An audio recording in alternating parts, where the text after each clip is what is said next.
understand sports. I understand that it is generally a ritual or some muscular training. They just try to put some shaped ball through some sort of location.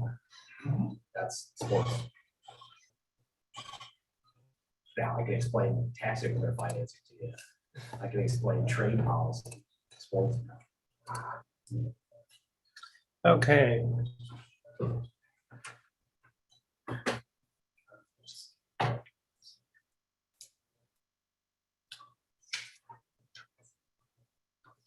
The time is 1:30. It is December 18th, 2021. Call this meeting of the State Central Committee for the Libertarian Party of Indiana order. Secretary, are you ready to call the roll? Yep. Okay. Chair Evan, Here. Vice Chair Lucy Britton, Here. Secretary, that's me, I'm here, sworn. Treasurer Michael. He is on his way. Stuck in traffic. What do you know why I repeat this with political director Jared? Jared, probably second time. IT Director Chuck. Present. Field Director Morgan. Present. Student Director Rosalind.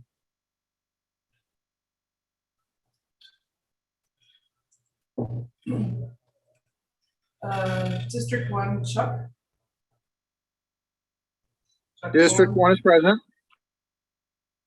Did you get the show? She's not a voting member of the She's at the board, so- bottom here, so I've got her, but yeah, so she's at the bottom. No offense. District 2, Elizabeth.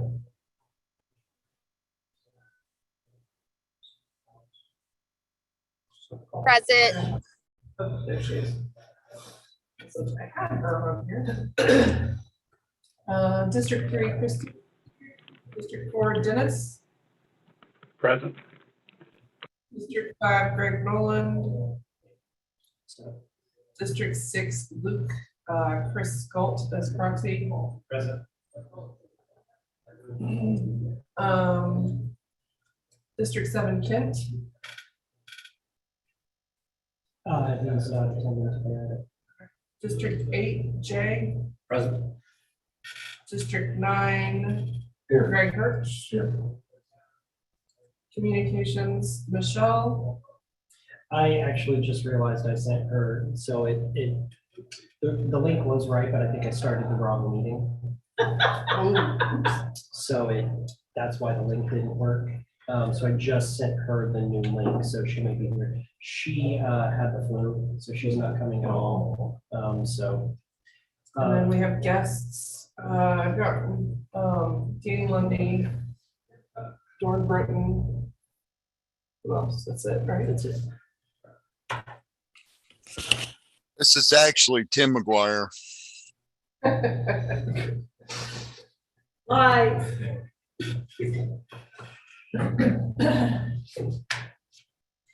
All right.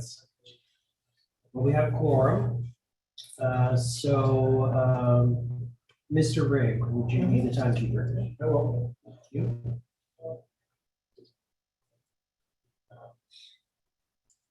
Okay, so I'll give you my chair's report. We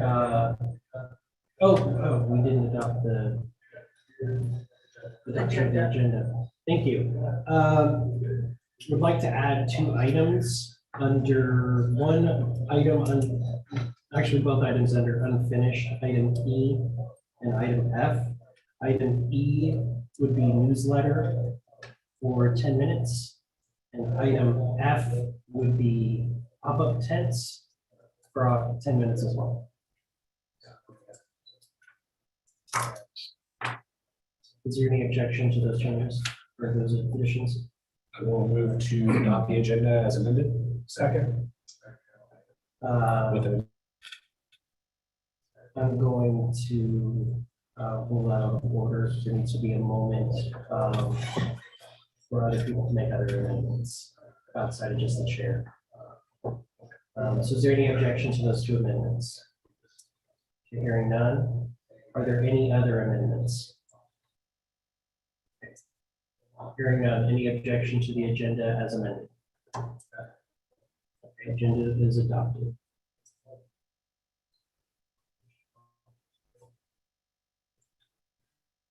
It's common practice to allow other people to have that opportunity to have. Since that was the only one that did. Okay, so chair's reports. We've had a lot of training sessions the past couple of weeks. We're going to be offering even more training sessions on both the access to the CRM, as well as we had one training session on county convention stuff, which focuses mostly on not how to hold your county convention, but how to nominate your candidates, how to recess but not adjourn your convention so you can continue to appoint candidates to offices as a nominee. We went over the paperwork in the order in which it should be filed, filled out and filed, which ones need notarized, which ones are the responsibility of the candidate. We went over deadlines for those things. I'm going to do more of those. I'm only going to be doing those on Sundays. So those will be recurring on Sundays. This Sunday will not have one, or excuse me, next Sunday will not have one. So tomorrow there is one, next Sunday there is not one, because it's Christmas weekend. I do actually have a family that wants to spend time with me. Actually, it's not my family, it's Barry's family. You said a family. The CRM training, I'm doing one-on-ones with some people who need a little extra help. I put the link for one-on-one in the email that went out to all county party officers and district reps. So that link on how to schedule that is in there. We were going to do Tuesday night drop-in helpline for Civi. Instead, we're going to make that the fixed CRM access training night. So instead of 7 o'clock, it'll be 6:30. And instead of an hour, it'll go for 2 hours. So it'll go from 6:30 to 8:30. And that will be the official day every week for CRM access training. Okay. Question. Hold on 1 second. Let me get this. We raised or brought in an additional $5,000 on Friday, on Thursday, excuse me, for selling the list. There's a potential another 5,000 out there that I think we might get after the first of the year. It is vitally important that somebody hold their nominating convention the first weekend of January and nominate at least 2 candidates. It's I not have one. local or state. Okay, that works. Local. Will you have 2 candidates, Danny, nominated? I don't think so. I think just one. Okay. Woodley County, I think, is having theirs early, and they're gonna have at least 1 or 2 candidates. Okay. Because we need to have the 2 candidates early. I don't want to wait till March. to I know be able to get that Hamilton list. has one person interested, but I don't know how interested, and they're having their convention the same day. Okay. But just so everybody knows, we need 2 candidates as soon as possible, early in January, so that we can resubscribe to the voter list, because we already have the deals in place for those organizations to buy them again. And we can't wait until March for our state convention to do that. Does it have to be 2 from the same county? No, it could be 2 from anywhere in the state. We'll have one for you. No, Woodley's isn't until February 5th. Okay. Owen County also has a convention on the, There's gonna be, yeah, it's okay, Morgan, Owen, and Hamilton on the. I can guarantee a local candidate. okay.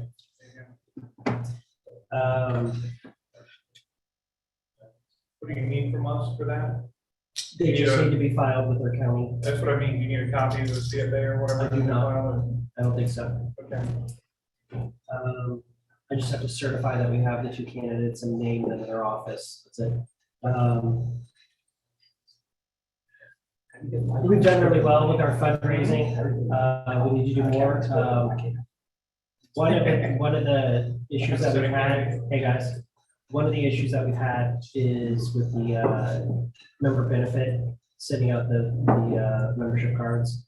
If you were just an annual member, you already got your card, came in the mail, nice little letter. If you were triple lifetime or 1994 society, Chuck and Kristen Alexander from Morgan County came and helped put all those together. We took them, got all the postage printed at the direction of the local post office, took it to the main branch. The main branch said, hey, you're only got less than half of about a third of the postage you need for all of these.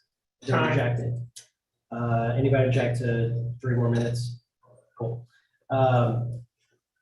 So I had to bring them all back. I requested a refund for all of that postage. The refund was issued right after Thanksgiving, but the refund didn't post. And it still hasn't posted. And they just say, oh, it's a no technical issue.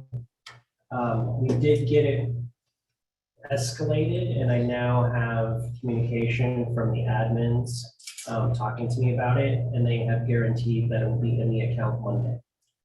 I will be gone Monday, but when I get back, all of the postage will be reprinted and everything will be sent out. However, I'm going to spend a little bit of time looking to see who's lapsed or who renewed and print new cards for them. So we will be caught up. Everything will be out just after the first of the year. So, Mr. Hagerman, you had a question? Are you going to use the same link for that new meeting as you used? Yes. I'm just gonna, no, I think I'm gonna cancel that and redo, schedule something completely different. All right. So no, yeah, we'll change it.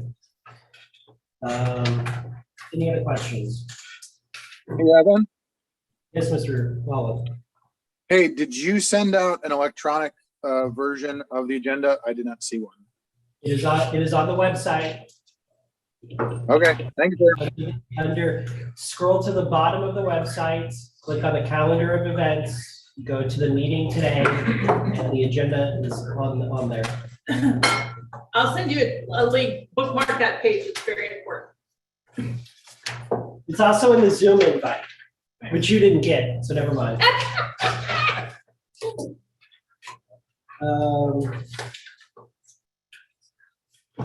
Madam Secretary? Talk about. Still trying to get caught up.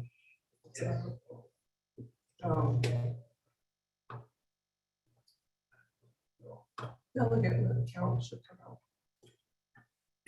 as soon as everything. Get all our membership numbers. We already sent out did you see the email that I sent out to everybody? No, I don't. It had a link for the new file for everybody to look, but it said that it wouldn't be active until December 31st. Okay. No, I didn't. I don't think I saw that. I'll double check for you. So. We can work on that. There's already, I just created a new thing, had the active affiliates in it, added the new directors that count, because Michelle does not.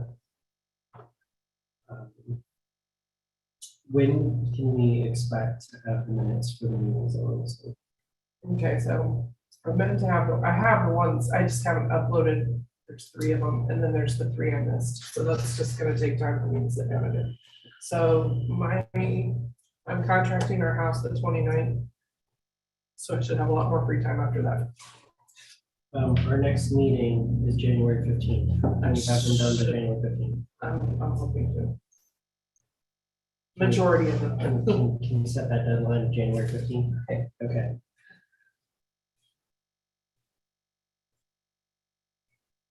The treasurer is not here yet, so if nobody objects, we'll move the treasurer's report until he gets here. Vice Chair, Ms. Britton. Yes, not much to report from me this month. Although I am still alive. I put my car in a ditch last night, so that was pretty exciting. We'll talk about the convention stuff later on in the agenda. So if you have any specific questions for me, happy to address them.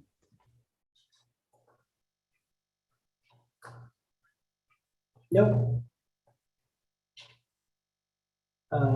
Before we move on to the directors, just going to take a moment of personal privilege. This past weekend, Mark Marsh Sr. Passed away.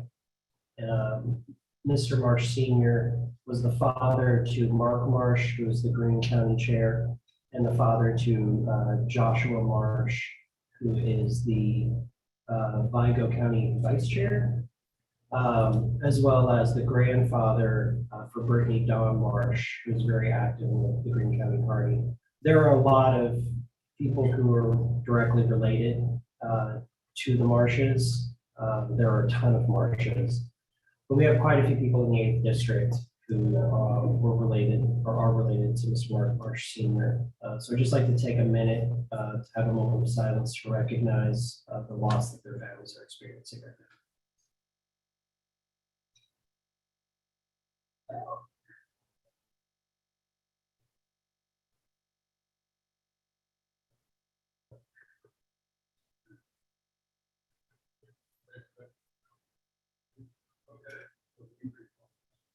Thank you.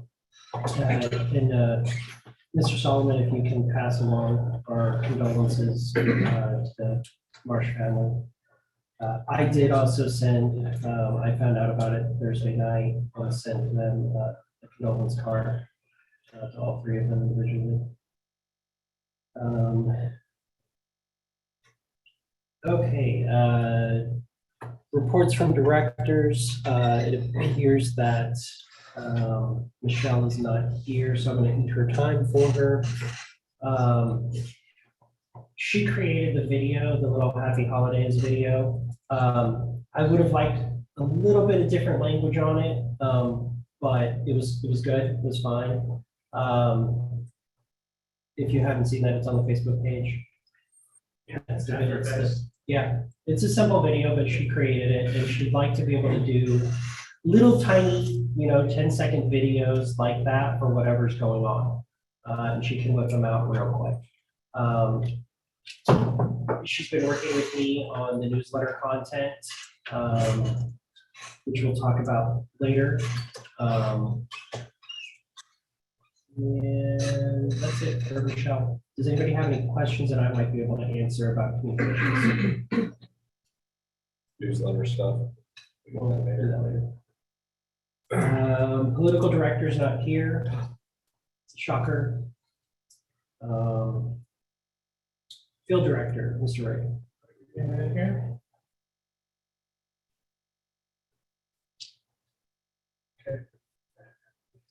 Yeah, I got 3 items, since our last meeting, I've reached out to 3 people that signed up as volunteers. So far, as of now, 1 has actually responded. The CRM, there was a training session set for the 16th of this month.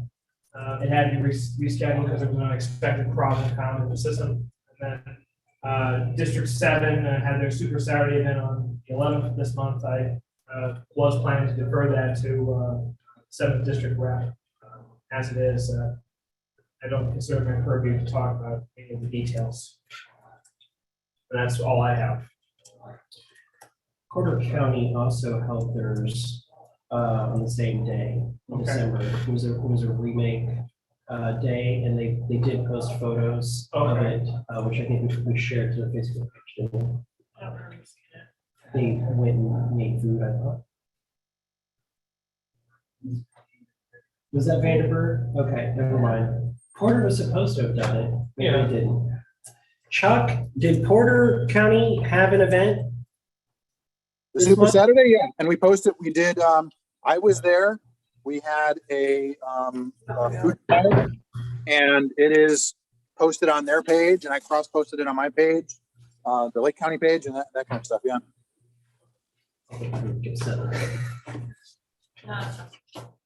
Any questions for Mr. Rick?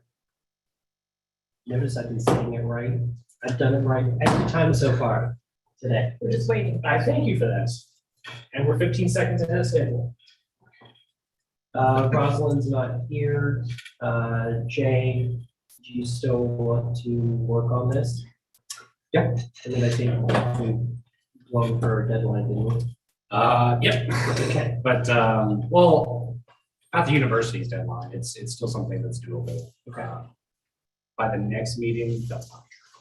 So if we're gonna do this, we need to get together. I I mean, we're gonna be here all night, so we have plenty of time. to hash out I have details. time to dedicate, when I go up to Michigan to be with Barry's family. You're that guy in the movie theater who rustles around with the candy package the entire freaking movie. I told you to give me the damn Zoom, and look, everyone else is on Zoom.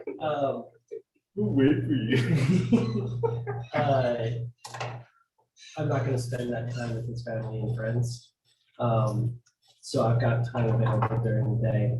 I'll be sitting with my computer working, so I'm gonna draft some stuff in. And if you're available during the day, I'm making a Google Doc and just bounce back. On which day? The whole week. What? The whole week. Yeah.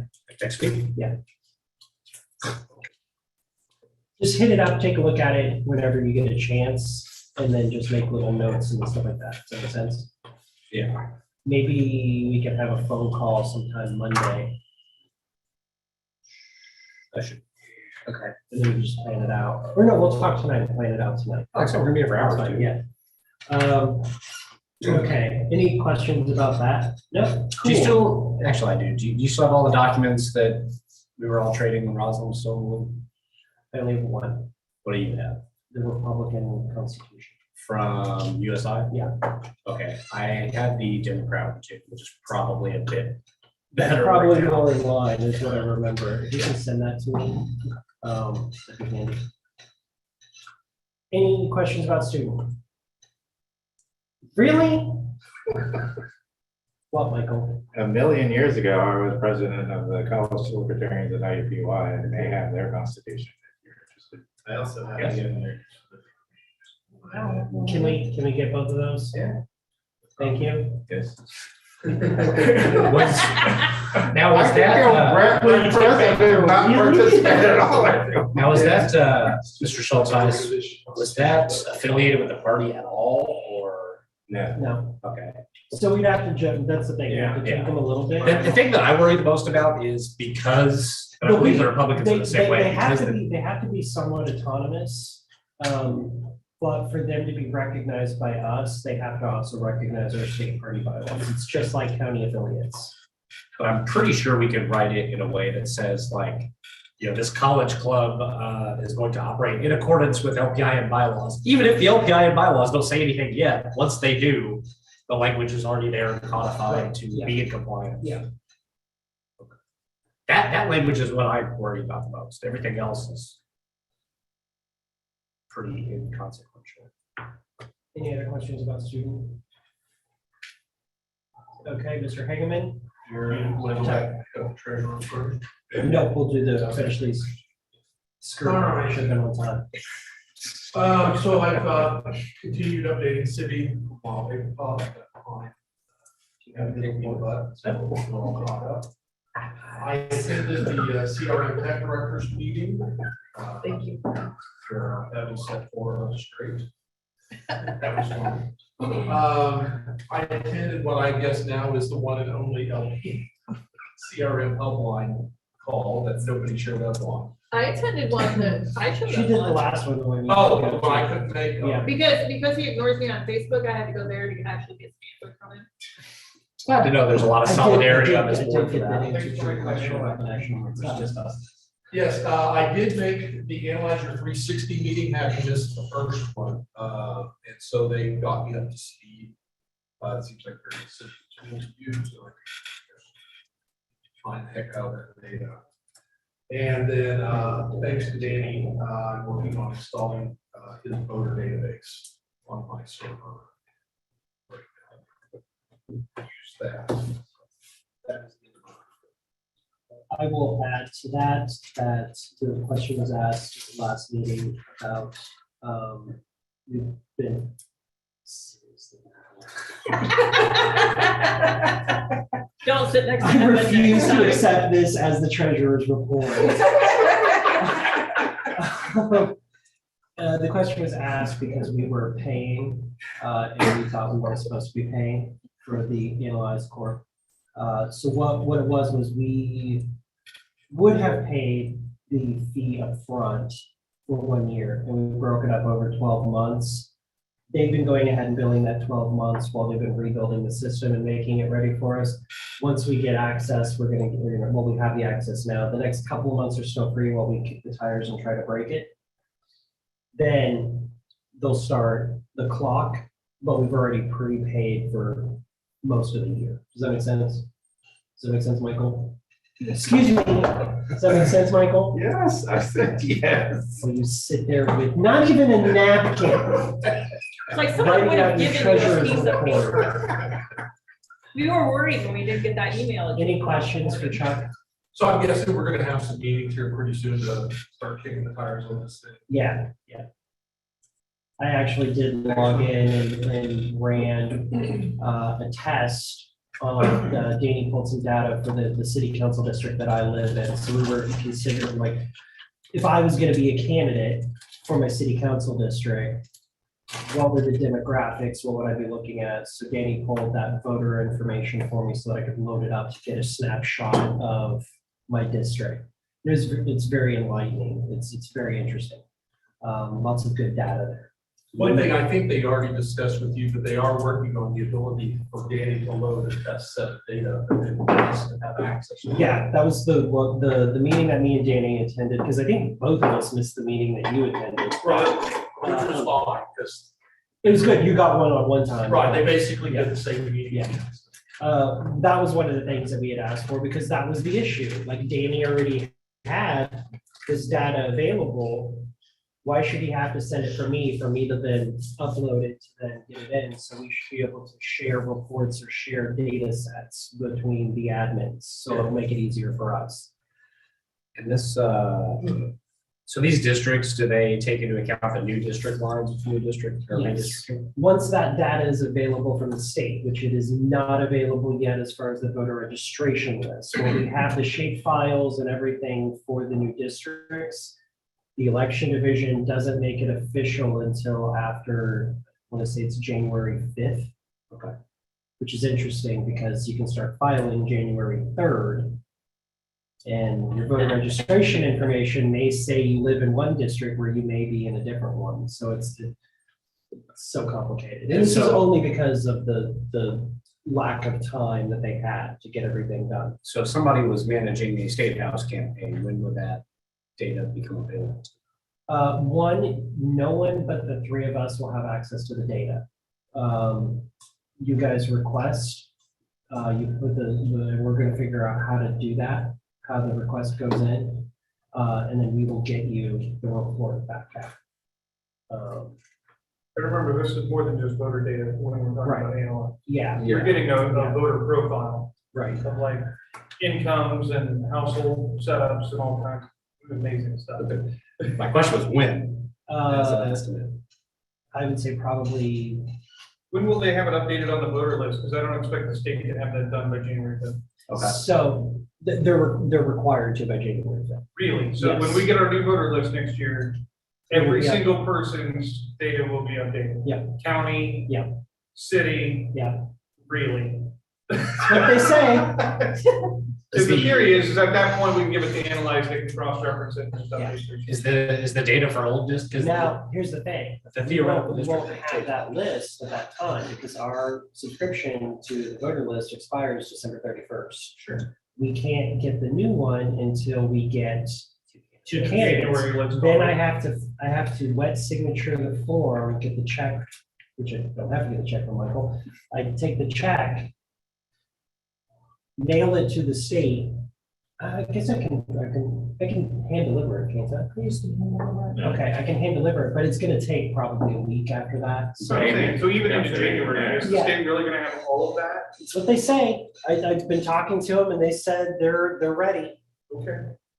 I would love to know ahead of I mean, to time. give the state credit, Hand deliver and they'll give it to me the same day. You've obviously never accessed the voter data. It's like one area of the state. The election division is actually really efficient in a lot of things. This system, garbage. Yeah, it looks like it's an old dog. I was gonna say, CFA three, thought it was gonna take a month. They got it back Oh, by stamped. the way, yeah. And they yeah. physically mailed it in Yeah. on Monday Yeah, I and was last night. shocked when you sent me the documents. I was like, did they file it online? Like, what the heck? I mean, I was surprised too, Yeah. but they. Yeah, the data is so bad that it is actually statutorily required to be cross-checked against voter or DMV information. And I just found this out Thursday. It's statutorily required to be cross-checked against a person's DMV record. However, you can misspell your name and your address and even screw up your birthday on your voter registration card. And there's no check to it. There's no catch. There's no verification. All they do is check to make sure that the social security number is valid and that you're a resident of Indiana. So when we get that list, you could have misspelled your name or misspelled the name of your street or the city you live in. So it's yeah. And the reason why they don't do it is because the system can't actually do it. And they've talked about fixing it for a couple of years. I realized They're you not have. going to. Are you watching videos? No, I just popped. Yeah, fixing some of that data in the voter registration database is one of the couple things we Charles talked about. Correct that. Yeah. Okay, any other questions for IT? So Assuming late we're way over January. time. I'd say, let's say beginning of February. Just be safe. I mean, the maps are available, you can look at. Yeah. That's very nice. And we don't have to do it by district, we can do it by zip code. There's a couple different ways to pull it. For us, for searching the data, the consumer data, we can do that by a whole different sorts of ways. So even if you're saying like, hey, this district, we might be able to do it a different way if the district map is not correct. Okay, so is there an advantage to doing that over using the actual political boundary?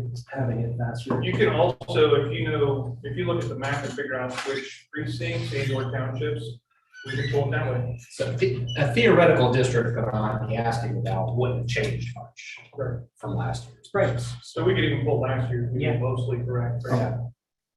Yeah, if that's quicker than that. I mean, if that's like, hey, pull this district. How we doing and on these time there, precincts. Mr. I'm not working on this, okay. Okay. That answers my All right, question. well, that ends the director's reports. We're gonna do the treasurer's reports, which is here. Should I put that? How do I file that one? You know what, Evan? Why don't you take a photo of it? Take a photo, that's the official, I want that in the official record Evan, as the treasurer's report. it's still better than our political report. True story. I was wondering, because I was like, yesterday, I was like, I didn't get an email from Michael for the treasurer's report. I hope everything's okay. I was looking I for hope they're all right. We had to hand deliver it. Here. I'm going to add it to. In case you want to find it anywhere else. Okay, so let's start the time now on. I should have signed next to the Treasurer's report. Apologize for being late to the meeting and not getting the official report done. According to mobile banking, we have approximately $59,466.61. I was informed by the chair that he did sell the voter list again, and we did receive a online contribution of $5,000, so we have approximately $64,500. So that, okay, so that hadn't posted yet to the, It posted to Stripe, but hasn't hit our bank account. okay.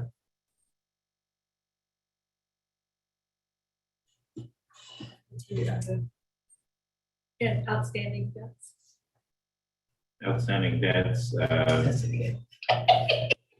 what are we doing with gasoline? Are we just holding that forever? I think it's past its. No, let's hold it, let's keep it on the books until the convention. Okay, we still have approximately $2,000 owed to gasoline for the manuals that they wrote for us. We have additional things that we're paid in advance or authorized of approximately $5,000. So our available balance is roughly $55,000. What's our monthly revenue intake, Michael? I don't know, that's not on this piece of paper. When's triple membership money going out again? I heard it was supposed to be once a month.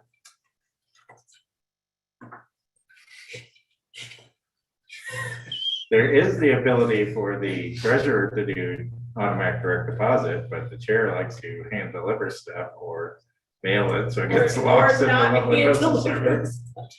I want to be able to mail the letter because the county chairs have a tendency to not open and read their emails. And so the letter with the check in it is supposed to be. They don't open those either, as you now I don't think they're physical mails or their emails. I don't know what to tell you. I will say, like Hamilton County, actually, she did not receive hers. She saw, Lori can see what mail's about to be delivered, and it showed up, Oh, wow. but then never got to her. That's good. So I actually reprinted that and have it here for her today, but it's not just the reprint, it's her entire triple member today.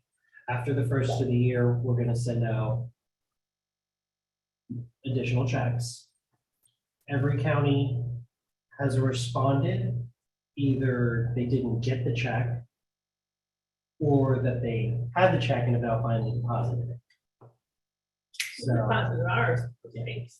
So I think what I'll probably also do is after the first of the year, which I'll talk about in the CRM, when I send the letter with the check in it, I'll also send an email and a text message to the county chair and the county treasurer, letting them know to keep a lookout for the check and here's how much it was. Without objection, recognize Mr. Lundy from Morgan County. Since you have the ability to do electronic transfers, will you be allowing counties to opt in if they like that or they want that, so you don't have to send us a letter and a check? As an opt-in thing, if that's what they want. Does I think anybody on else want to request, annoy that them? is, well, yeah, I think Mr. Lundy has a point. As a request, that is definitely a more efficient way than putting it on your giant whiteboard of things to do for you personally to be a mailing company. And I know you really like stuffing envelopes as a hobby, but you can do that for other things. You can sign up for a correspondence club. So I think that would absolutely be a more efficient way. All right, we're gonna send out a notice to all the county chairs and county treasurers that no additional paper checks will go out, that they have to supply us with their bank and routing What's he information. gotta be either or?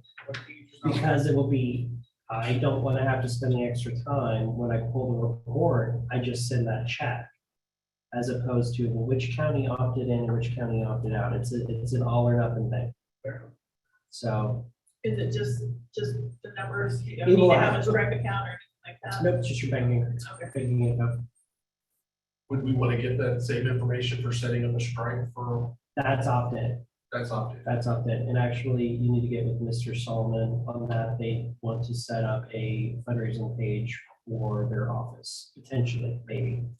Yes. Okay. Definitely. All right, well then I'll send you the form. Okay, thank you. Were there any other questions for Mr. Schulteis? The incredibly small treasurer's report. I do have a question regarding the outstanding debt to gasoline.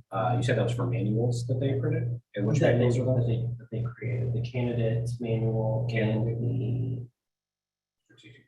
no, it wasn't part of the strategic plan. Because I was wondering if it was the candidate manual, because I was really I thought we didn't. reading through it. There's a lot of We didn't do references. phase two. So so that was a payment that we had made for the candidate manual, when they finished the candidate manual. Right?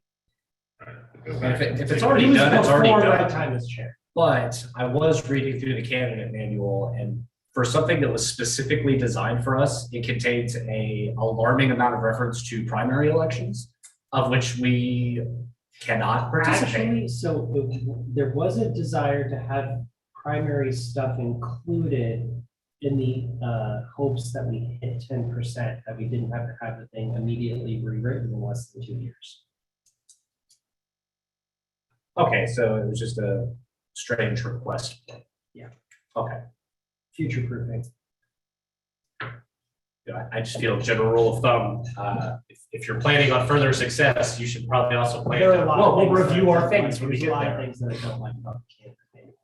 Okay, I just wanted that to be I don't noted for think the it record. needed to include Amazon links to buy black ballpoint pens or clipboards. Which when I actually copied the thing and put it up in the Dropbox, I removed all that crap. Because you can buy pens wherever the hell you want. And it's just filler content to make it from 180 to 300 pages. I've received requests on how to buy pens, so I don't know, maybe it was good inclusion. Go on Amazon and type in pens. Well, I think you're asking for a oversized amount of self-sufficiency for some people. Does anybody need any beverages or anything? Shannon, we Coffee would be great, thank you. Coffee, Coke. Yeah, it's just like a whole Three coffees, water. Thank you so much.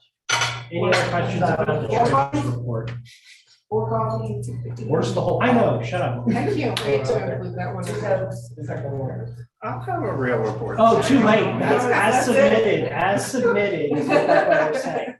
Any other questions for Mr. Schulteis? I'm gonna put that as the minute. then. If not, we have entire sheets of paper that you can tear out to write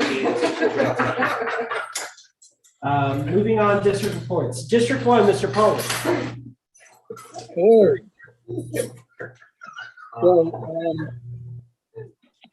As you guys talked about earlier, we had the Super Saturday event in Porter County. That went very well for them. And the reason I chose to have it in Porter County was because, as we know, they are a newly formed county. And so this was a nice way for them to get some stuff out on social media and things like that. So they actually had such a successful event that they are now making it part of a regular event for them. So they actually had a second event with the food bank last weekend. So, that worked out very well for them. The only other thing I wanted to discuss, and this is something that I brought up in the past. So I have been looking for opportunities to be on my town's board, on a board in my town. And one of the issues I've run into in the past is the very first question on the application is, are you a Democrat or are you a Republican? So as of the last couple of meetings, I've been in discussions with them because boards are appointed, at the first of the year kind of thing. So in my town's case, and this is kind of an issue I think that is going to become bigger for us in the future that we should discuss. In my town's case, the argument is, should it be Democrat, Republican, or other, or independent? And I said, well, hang on a second. We are the third recognized party. It should be Democrat, Republican, Libertarian, and other. And so that was kind of the argument is, and one of the things I guess we need clarification on as a party is, my understanding is there are some boards that you need part Democrat, part Republican. There are some boards where the majority can't be the majority and you need other, sort of like what happened with Mark Rutherford, how he ended up on his board. So I guess what I'm wondering is if we should look at putting together some sort of set of guidelines where we look into what boards are we actually able to apply for and still fall within state statutes. So like I said, I'm sort of navigating this on my town side, but they are just as lost as I am as to how to treat this. So I think obviously, one of the things we wanted to do is to get more people on local boards. We kind of have to do a little bit more of this legwork to be able to guide people as to what boards they can be on, or if they run into the same issue at their town, how they need to go about addressing it. So that's it for me. Any objection to extending for 3 minutes? Hearing none.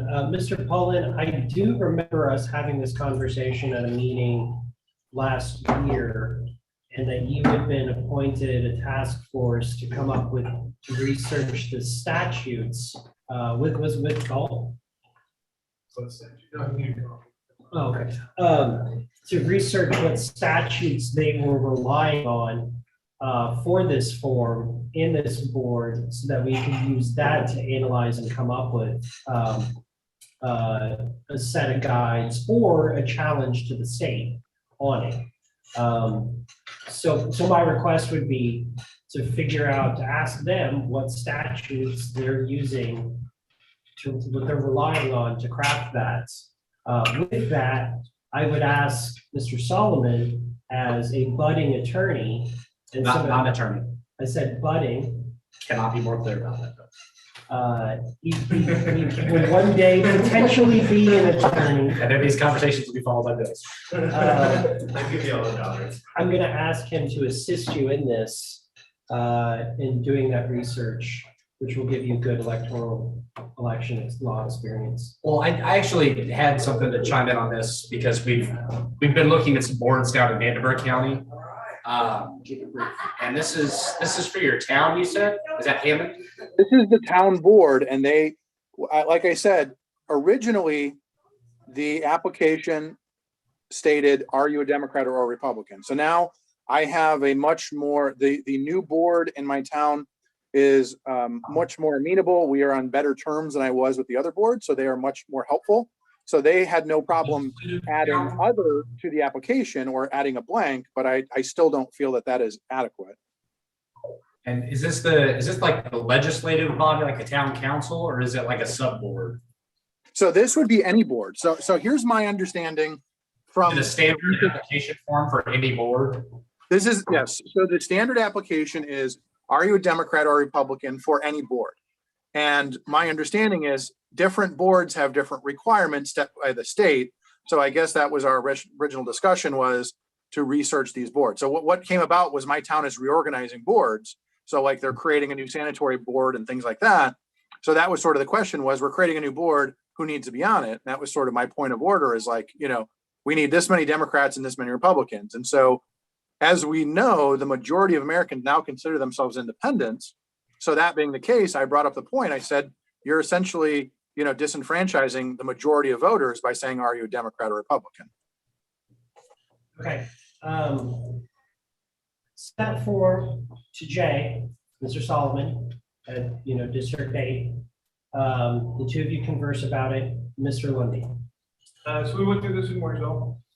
We had the same problem. They only have a Republican and Democrat on there. I looked up the statute. I don't remember the exact statute off the top of my head, but essentially it says that the ruling party cannot have more than a half plus one. So if it's a 5-person board or whatever, they can have 3 Republicans usually in Indiana, right? And then the ruling party is, and then the other 2 must be an other. And the law actually just says they can't stack a commission with only their people. They have to have other. Interestingly enough, if you're declaring yourself an independent, you are then considered as part of the count on that board toward the majority party. So like in Morgan County, it's always Republican. So if you have 3 Republicans on a 5-person board and an independent, that would violate the law because it would be 4. That prevents Republicans from just going, yeah, I'm totally an independent, and getting on the board. So I actually just got, I'm really friendly with the clerk, we have a great working relationship, and I brought up the concern when I was put on the police commission. I'm like, you guys should change this form. And I kind of just wrote in Libertarian on my application. And I believe they have changed that to include Libertarian and Independent. Just because, again, if you check Independent, you're considered part of the ruling party to prevent gaming the system. Marion County's form actually does say Libertarian or other. Now, are the boards you're talking about like state statutory or constitutional boards, or town created? It's planning commissions, BZAs, all that stuff. They all have the same rule. Ironically, the one commission that does not have that rule is a redevelopment commission. You actually do, when you're appointed to the redevelopment commission, you don't have to state what party you're on at all. But every other board, even the police commission that I was on, has the same requirement. Because it's not going to, the redevelopment commission is supposed to be considered nonpartisan. It's supposed to be. Supposed to be. But it sure isn't. It's not. Because I know in Evansville, there are a lot of boards that, they all have different requirements because they're all created like by order of the city council. So like the Affordable Housing Commission doesn't give a shit about anybody's partisanship. Right. It's just, hey, the mayor gets to put 1 guy, the city council gets to put 2 guys, and then, some of them are just, they have to be working at a bank somewhere in the county. Yeah, there's some weird stuff, but usually almost all of your standard commissions, your planning, your board zoning appeals, your Yeah, I can't think of all of them off the top. There are police commissions, they all have that requirement of you can only have half plus one for the majority party, and then everything else has to be other, but not. It is a town thing. Secondary election boards, so not the election board itself, but the boards that like review election materials, training, machines, all of that are required to have, they can't have more than a majority. But if it's a town created board, it might be as simple as just talking to the town attorney for the town council to just pass a resolution to just change the paperwork. They shouldn't actually need a resolution to change the paperwork. It's the form is directed by the clerk. Yeah, so our town clerk changed the form as soon as I brought it to their attention, like within a day. But so I guess that becomes the question though is, do we want to be considered an independent? Which, you know, no, if you're saying as an independent, you are not considered a libertarian under the law, which means. So that's what I'm saying is that you don't want a libertarian on a board to count towards the majority. You want us to count as an other. And that's the question that we're having on the town level is it considered part of the majority or part of other? I contend we're other, just like in the Mark Rutherford case, we're other. It is a designated party. Right. Libertarian means an option, not other. So libertarian on there, and then if you're other, that would count towards the majority. Right. Are they using this question as kind of like the reason why you're not being appointed to the board? They are looking for clarification. They are very amenable. They actually are very open to me being on a board, which is something that I wanted to do for a while. But the question is, they want to figure out how to designate an other or a libertarian. And this was the argument is they're adding other. And I said, well, we also need libertarian and other. And that was kind of the argument. Okay, here's what I'm gonna do. Danny, can you get a copy of the form from, I'm assuming this is Mooresville. Give me a copy of the form from Mooresville. I'm gonna look up the statute myself. And we'll draft a sample letter from the state party with clarification of why libertarian needs to be included, not as other. I mean, it could be an issue where the law was written in a way that doesn't adequately capture reality. Yeah. So it might just be something that has to be, like, if I was on your town board and I was Republican or a Democrat, I didn't give a shit about We're way past that. partisanship. I'm just gonna finish this thought. I would just appoint you, and then if there was a complaint, just take it to the court, and they're gonna look at the law and be like, the law doesn't apply to this, so we have to do court things. Right. Moving on. District 2, Elizabeth, Ms. Kokolar. Marshall County is still in contact and helping Suzanne in any capacity that she may need. They're still pretty much in a position where they're not doing anything at the moment. They also got their first banner for tabling events, and they have their county convention on January 26th at 6:30. The location to be determined, and I did tell them they had to have that done 30 days before convention. Elkhart County, the day after our last SCC meeting, had their first Liberty M Bowl event, and it was a success. A lot of fun, a lot of people came out. We also had a potential candidate meeting with a couple candidates in the area the other day. That was a pretty good event. And Elkhart County's convention is February 12th. Time and location to be determined. Like that. I attended that meeting. Elizabeth asked me to come up to meet with a couple of potential candidates that are interested in running, that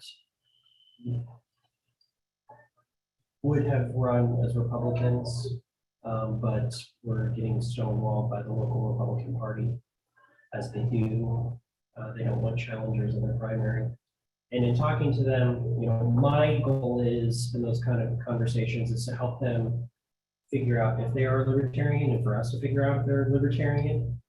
And if they're not, steer them the other way. You know, if you are a Republican, you should be a Republican. And if you're a constitutional party, that's where you should be. If you're a Democrat, that's where you should be. I'm just gonna ignore you for a second. So, you know, being able to have that meeting was very beneficial, and with enough notice, I can come to any other district to have those meetings and then talk with your on the fence candidates as well. It was really good. I don't know if, I mean, they didn't make a decision that night, but they definitely had their eyes open, and it is much more likely after her organizing that event and having people come and talk to them, that they are more likely to finally jump ship. District 3, Ms. Avery. In District 3, Whitley County is scheduling their convention for February 5th at the Peabody Library. I don't have time for that at the moment. Allen County is also looking at either the 5th or the 6th for their convention. They have a location picked out. We just need to figure out date and time. Something that was brought up earlier, some of us volunteered to try to be poll workers for the election. And that form also says, are you a Democrat or a Republican? There's a different form, there's a different card specifically for you. So you can't be, under the law, only major parties can work inside the polling place. And that is the statute. And Republicans get to appoint, and Democrats get to appoint, and even though they're paid for by the county. It comes out of the county budget to pay poll workers. And anytime I would inquire of our previous chair about that, he would say, you should be able to volunteer. We volunteered here before. No, it's against the law. It would be fraud. You can't do it. We can be watchers. And that's something the county chair has to go through the election division for. Is that correct? So some counties misinterpret the law and they require the state chair to apply for it. But the law is technically that the county chair can do it. Mr. Schultz. I have knowledge as a county officer. We were told by the election board they did not have a form that county chair had been newly appointed. Which is pretty much what you said, but just verifying that. So there is a form that the state produces that you can use. If the county doesn't have a form, they should have a form. Which that would probably mean they're going to want the state chair to, if they don't have a local form, then they're going to want the state chair to apply for them. But all we do is certify the party. But that goes through the election division. And then it goes to the clerk. County clerk. But then you list the names of the people who are going to be getting them. And candidates can get them too. And for their team, they just can't have any campaign materials on them or about them when they go in as an observer. Which is actually something we should probably do is in August, we should probably have a watcher training, how to be an official watcher. I used to do that for the Republican Party.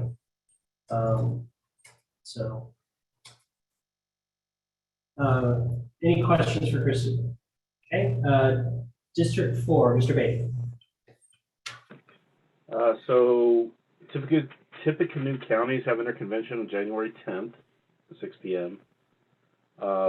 Also, there were some emails that were sent out. That District 4 didn't get it.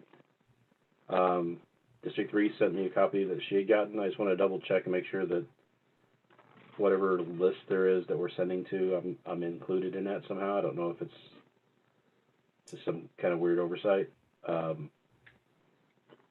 Also, you said that 75% of the counties hadn't opened the email that you had sent, and I know Putnam County did not get an email. So, is that something that we can fix? Is that in the CRM? And once I go to CRM training, I can go in there and fix that, or is that from somewhere that's coming from?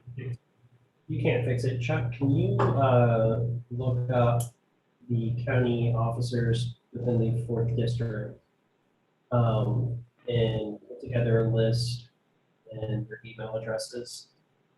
Because that's gonna be the issue, is there's probably something wrong with the email address. You might also look at them to see if they listed themselves as opt-out bulk mail. All the If counties. you could give me if you could give me that list, that would be helpful for me too. One of the things that did pop up, I'm just gonna piggyback off of what he said. There are county officers who have opted out of email and opted out of physical mail and phone calls. I legally can't change that unless they give me authorization to. And there were a couple people that I called to say, hey, you're not going to get emails from us or phone calls or mail as a county party officer because of this. I cannot violate that because you have physically opted out. There's a lot of things we can do that we're not bound by spam laws and telecom laws and things like that, except for if somebody opts out. So you opted out, you don't get it. And you had a couple people in your county that, in your district that did that. And you know, they didn't deposit their checks. So Chuck Hagerman will be checking on that and he'll figure out what's going on. Appreciate it. Other than that, pretty much it. District 5, Mr. Nolan's not here. They don't have a proxy. District 6, Mr. Luke Lomax is not available, but Mr. Galt is here as his proxy. Mr. Galt. Mr. Galt. What? Well, I sure did. King County had their first meeting on the 30th. I think everything's set up now with them, going officially, so they'll have their convention. It's tentative for the 29th. January. So it's tentative because the bank account should be set up on Monday for the districts. So they can deposit that check. So that's pretty much it. That's all I have. Okay. Any questions about the 6th district? You worded that wrong. He said the district bank account. No, I said, do you have any questions for Chris? I have lots of questions. For Chris Galt or Chris Galt? Did I say I said district 6? Yeah, he specifically did not say Chris Galt. I think that was on purpose.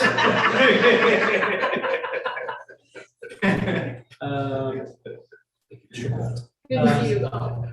Mr. Williams is not here, and I did not get a report from him either. So Is he alive? This is Marion County. he is. He sent me. I'm worried about Marion County folks. I have to check the statistics if I want to get back for. Right. Yeah, it's true. He sent me something basically that just said he wasn't going to be able to make it today. The 7th district, I know I think it was last weekend, had their Super Saturday, and what they did was they went to the Greenwood Mall and they volunteered for Briley Hospital. They were wrapping Christmas presents, which was free. Then the county party provided the materials. And then it's a free will donation for each present that's wrapped, but that money goes straight to Riley Hospital, Riley Children's Hospital. I don't know how it went. I know they had a few volunteers that went. I know Rico Gonzalez was there the entire time. Their convention for the county will be, I believe, is going to be held at the Rathskeller. And Danny, was it the first Saturday of January? It's the area above the Rathskeller, whatever that's called. The Anthony. Thank you. That's first one. We're meeting on January 3rd, That's it. but that's not their convention. I thought that was the convention. We're doing their convention. Oh, wait, no, it's in February because they wanted to push out right against the deadline for submitting delegates. February 5th. Yeah, that's what I had. Yep.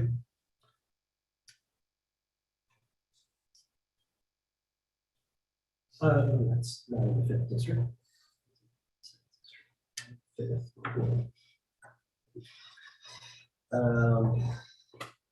District 8 district. Solomon. Mr. What? Mr. Solomon. Thank you, Mr. Chair. I'm very confused. Had a few things going on in the 8th. Not going to talk too much about Owen County, but God willing, this board approves their affiliation down in new business. And if that is the case, there's a lot going on in Owen County.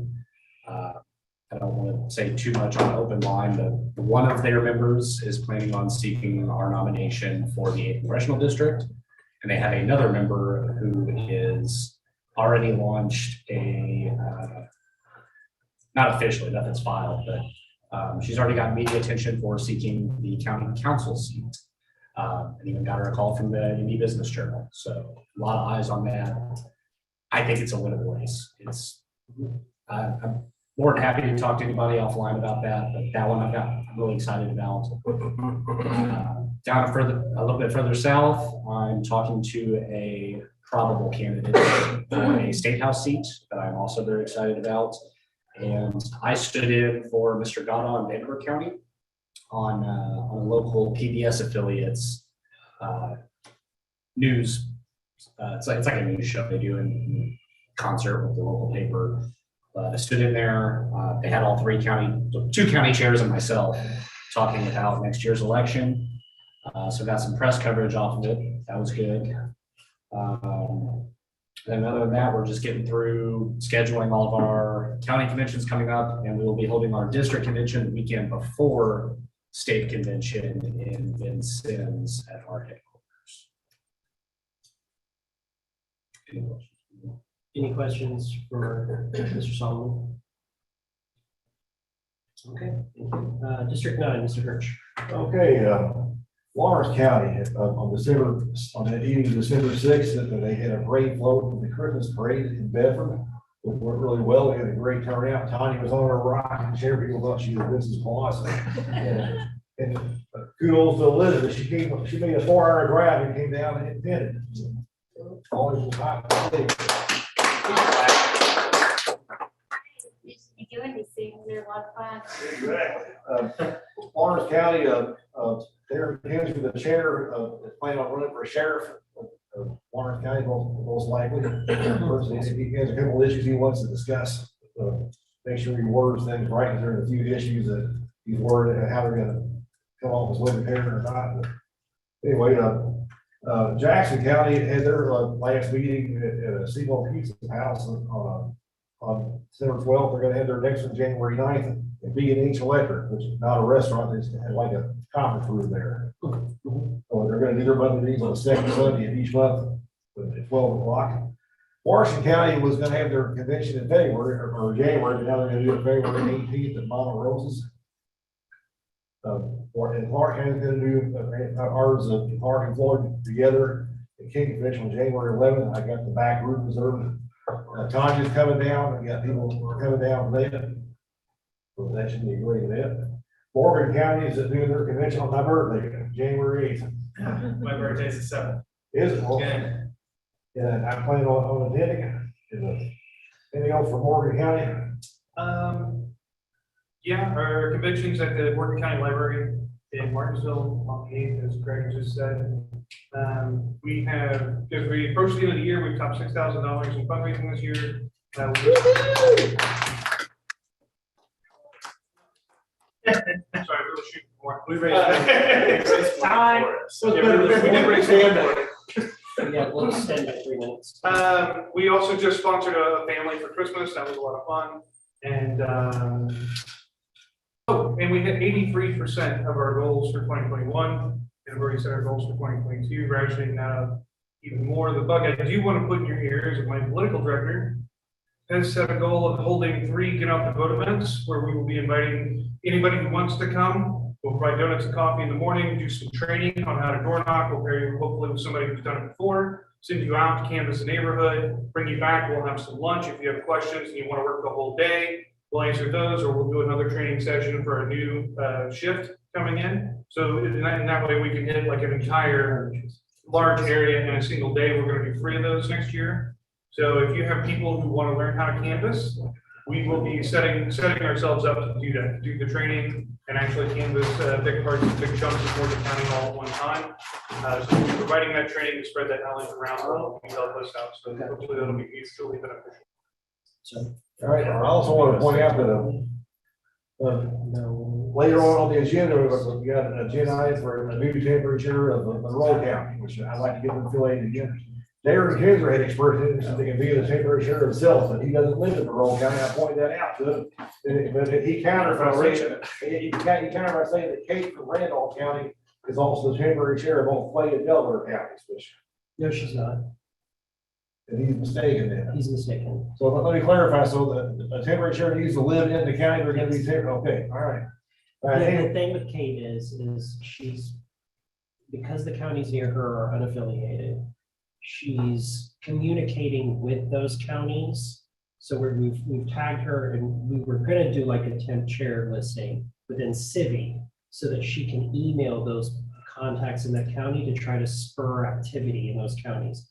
Instead, I created a completely different relationship for her that's not chair. This was just an internal thing for Civi so that she could communicate with them, not being appointed as temporary chair. Okay. This was just so that when she sends out an email, it's also going to the unaffiliated counties next to her. And she is a test case. Okay, anyway, we have an agenda item for that later on the agenda, but Darren said he's fine with that. He just wants to get the Monroe County affiliated, so he's willing to help out however. The last thing I want to add is, I have a couple of counties in Brown County and Henderson County where, the chairs that nobody ever responds to any emails or anything like that. They come down, you have to disaffiliate, then like start fresh, it hurts all the people that love Trump, both county parties, and, I think what happens is sometimes you get people in there that undercover Republicans that want to like just not do a damn thing in order to keep us from hurting them, loving Trump and the other Republicans. I don't know if that's the case, but I mean, if the county's not doing anything, you may have to disaffiliate and contact the members and like, if people want to do stuff. There are people in Brown County that want the party to be active. So what we're going to need to do is work with them if the chair is absent, Okay. which she is, as is the treasurer. We need to get someone else appointed chair. We need to get them together and certify that enough members of that county have asked for a special convention. And then they call the convention, and then they just hold new officers. Okay. We can do that. So if there are active people in the county that want to be involved, disaffiliation should be the last thing. We should work to help them essentially assert their control as members over their county. Well, that's the whole point, get new officers. Yeah. If that can be done without disaffiliation, Yeah, great. Yeah. Any questions for me? Before we move on, I have two things. One is I move that Morgan County be required to make Mr. Hirsch wear a birthday hat the entire time of their convention. All those in favor say aye. Point of order, Mr. Chair. The motion was not seconded. I'll second it. Can we add Galt in there too? Walt. No. We're not rejecting your authority, we just don't recognize it, sorry. Second thing that I had, I don't remember what it was. Was it to ask for an extension? No.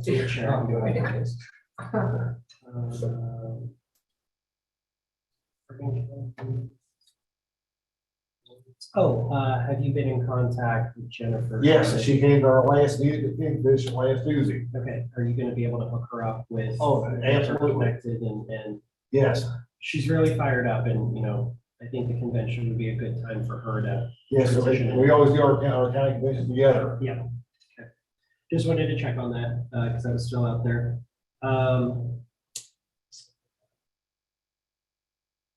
Next on the agenda is the 2022 convention.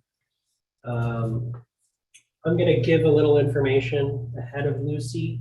Right now, we have 14 packages sold, all of them the top tier package. And some people elected to pay the processing fee. I usually try to do that. So far in the bank, just from ticket sales, we have $2,450 that we brought in just from those 14 packages. Mr. Lundy's already purchased his, Mr. Hirsch purchased his. Chuck, I think you purchased yours. Letting around, people reserve their hotel rooms. Yeah. And honestly, actually stress this to your counties and anybody else here in the room. If you need a hotel room, one, we have a guaranteed room block. We have to fill these rooms. And two, if you don't do it early, there is a potential that there will not be a hotel room for you because of the sports events going on that weekend. Do you know what our date is? The drop-off date is in February 12th. So it's coming up really soon. Well, not really soon.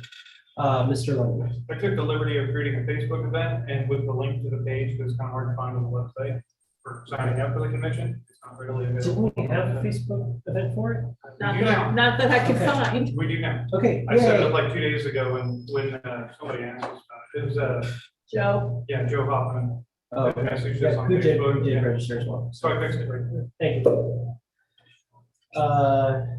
and we actually had a Facebook event for the party tonight. Yay.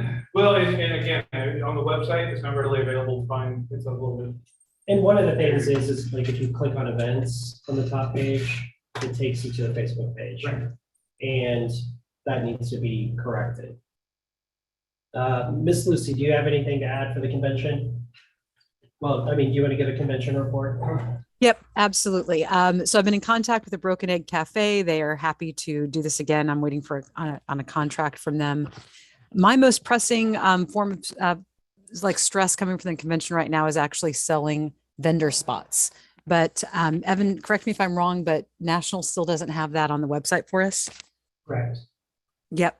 So here's what I'd like to do. I'd like to get ahead of that. And I want to ask each of you personally to think about who do you know that are businesses whose values align with ours, and think about who should have a vendor table and who could simply, take out an ad or sponsor something like that. That's really my main focus at this point, is just driving more revenue. We only have 10 vendor tables available. I know Cassia. How many did we have last year? We only had 6 last year because of The the COVID. social distancing. So I went to an event at that same location 2 months ago. It was a Chamber of Commerce event, and outside they had 13 tables total. 2 of them need to be reserved for sponsors, and then the other one was kind of awkward, so I kind of thought maybe not. So just 10 available tables. I think Morgan County was We will be getting a probably table. going to get one. I think Mr. Solomon's not here, but I think Vanderburgh will possibly the 8th district is wanting one as well. Cassie expressed interest too. For Kosciuszko County, okay. So I mean, just that right there, there's only 7 left. I imagine this year, maybe the Mises Caucus will actually purchase the table that they tried to purchase last year. There is no Prague Caucus anymore, so they're not going to be buying one. All right. Candidate at this table. Probably 2, at least Chair 1, maybe 2. Quick question about that. So for ads and tables, should we just be contacting Lucy directly until it's up on the website? Yes, Okay. And how much are is vendor tables this year? I have no idea, $150 is what it was last year. and that's what it is this year. That's a lot. Yeah. Any questions about the convention report? We do not have speakers or trainers scheduled yet. Joe Jorgensen will be there to speak during the business meeting of the convention. Spike, as my understanding, is unavailable.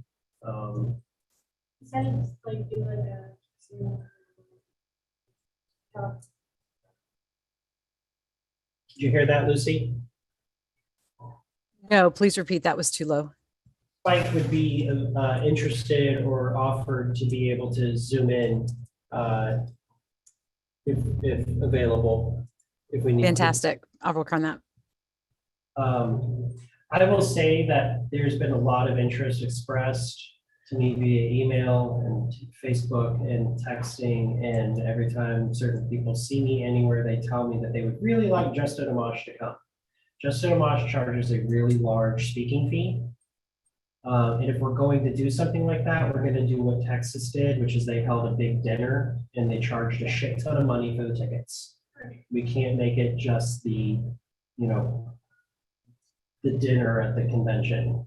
We could do that, but then we need to refund all the packages and create completely new packages that are like 250 just to attend the dinner. Sounds like a great event for interview, though. Yes, actually, that is something that I've been Like, talking about. on Friday, Unless I know you're doing Friday night dinner. Friday night dinner. Fundraising I dinner. think our plan for Friday night is that's when we're actually gonna have the debate between the Senate candidates. Actually, that's what the schedule says on there now. We just don't have the location firmed up, but Have it at that's, the dinner.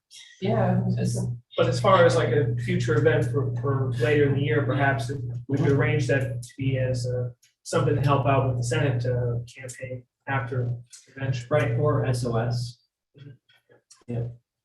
As one of the people that's constantly hounding about getting a mosh here, yeah, I think definitely scheduling it as something different than the event. Yeah. Especially during an election year where we've prepared so hard for all of these things. But by doing that, you'll bring in people who are not military. You do, I know plenty of Republicans would come to that dinner. Yeah. You said a large speaking, you meant the number. I do, but I'm not going to say it out loud on recording. It has many zeros. It is not an insignificant amount of money. It is something that most states don't raise in a year. But to be fair, you just said Florida one where it's like 4 grand. So. Florida couldn't afford it. Let's just put that on the record. You're welcome to send them our CFA if you would like. When we file Is there anything for an auction at the convention? Yes, we will be doing an auction, and I've actually asked several state chairs to send us a box from their state that we can auction off, and in return for every state that sends that, we will send them a sampling of Indiana bourbon. Could you maybe get Jared to reach out to Justin Amash again to get an autographed item? Sure, absolutely. Or I could just reach out. This guy that used to be our political director? He's still our political director. Oh. We just don't ever see him anymore. It's all those things for your. So we're doing an auction, where we're reaching out to the county parties, their affiliates, and asking them to donate something. We normally don't, but that's not a bad idea, actually. John Phillips said he would make us a knife, but I haven't heard any update on that. And I know sometimes he's just like, surprise, here it is, but then I've also seen sometimes when it's like, oh shit, I forgot. So I don't know if we're actually gonna get it or not, but I'm gonna follow up with them. That'll probably be the bulk of our auction items. We can do like we did last time and ask people to supply. We had way too much stuff in the space we had. I'm fine with that. I think it hurt us though. I'm sorry, this was addressed. Is our capacity higher this year than last year? Yes. So now we had to turn away people. I would like to ask Patty Galt to supply at least one item. Because her work is amazing, and I'd like for more libertarians and especially county chairs to see it so that maybe they can hire her to do stuff because she does some exceptional work. Two things. Yeah, she had a thing in the auction last year as well. Would you be interested in? No. Ask Tanya, maybe she could do it. What was I gonna ask? I tried to pass it off on her last year for this year. What do you think I was gonna ask? If I went to watch over the auction for this year. That's not what I was gonna ask. See, you jumped the gun. I was What were you going to gonna ask you if you would like an extra $500. Fire. You'll never know. Yeah, I know. Any other questions at the convention? Lucy, do you have anything extra to add in? I do not. Okay, hearing none, that brings us to the break period.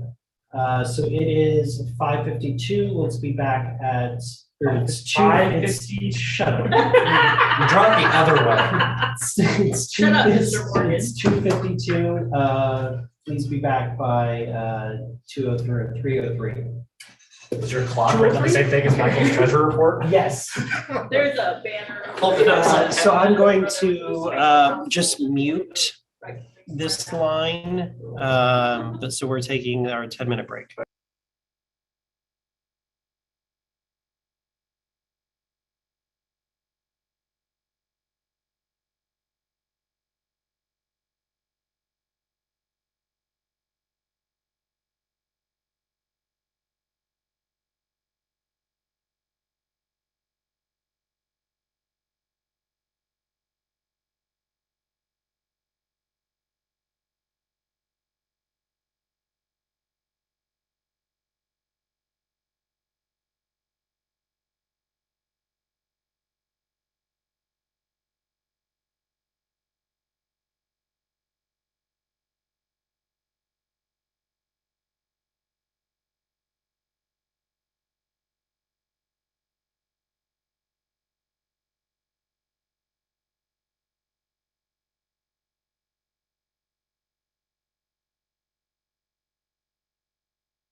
And then when I start working again, I have that. So it's fairly part-time. What's the news, Chris? I don't know, I didn't make it very far. First I did read. Shooting someone in the back is not.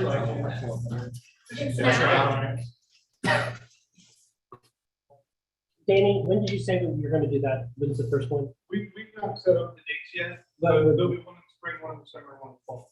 Okay. But I'm gonna hold off on what I was, Danny, I'm gonna hold off on what I was talking about with you until probably right after the convention. sure, whatever. Okay. Thank you for the answer.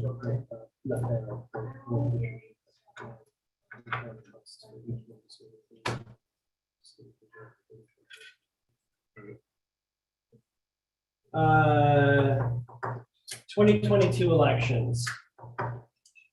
We've had a lot of training with the county chairs. We'll have one training session with county chairs on filling out the paperwork, making sure everything's appropriate, that they know what forms to fill out and when, because there is an order to those forms.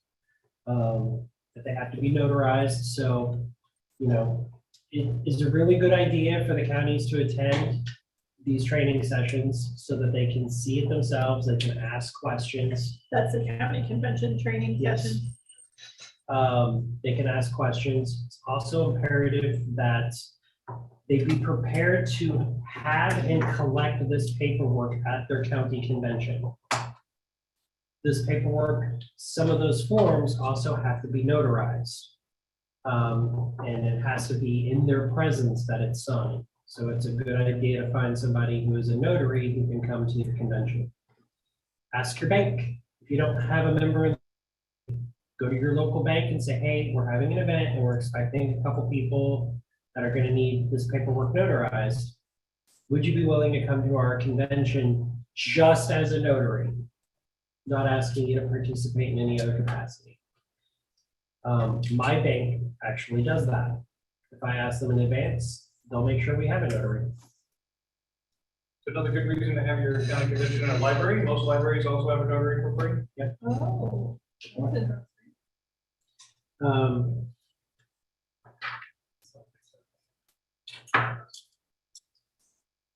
Other than that, we're gonna be doing a lot more training for candidates, doing one-on-one for candidates. If you have somebody who is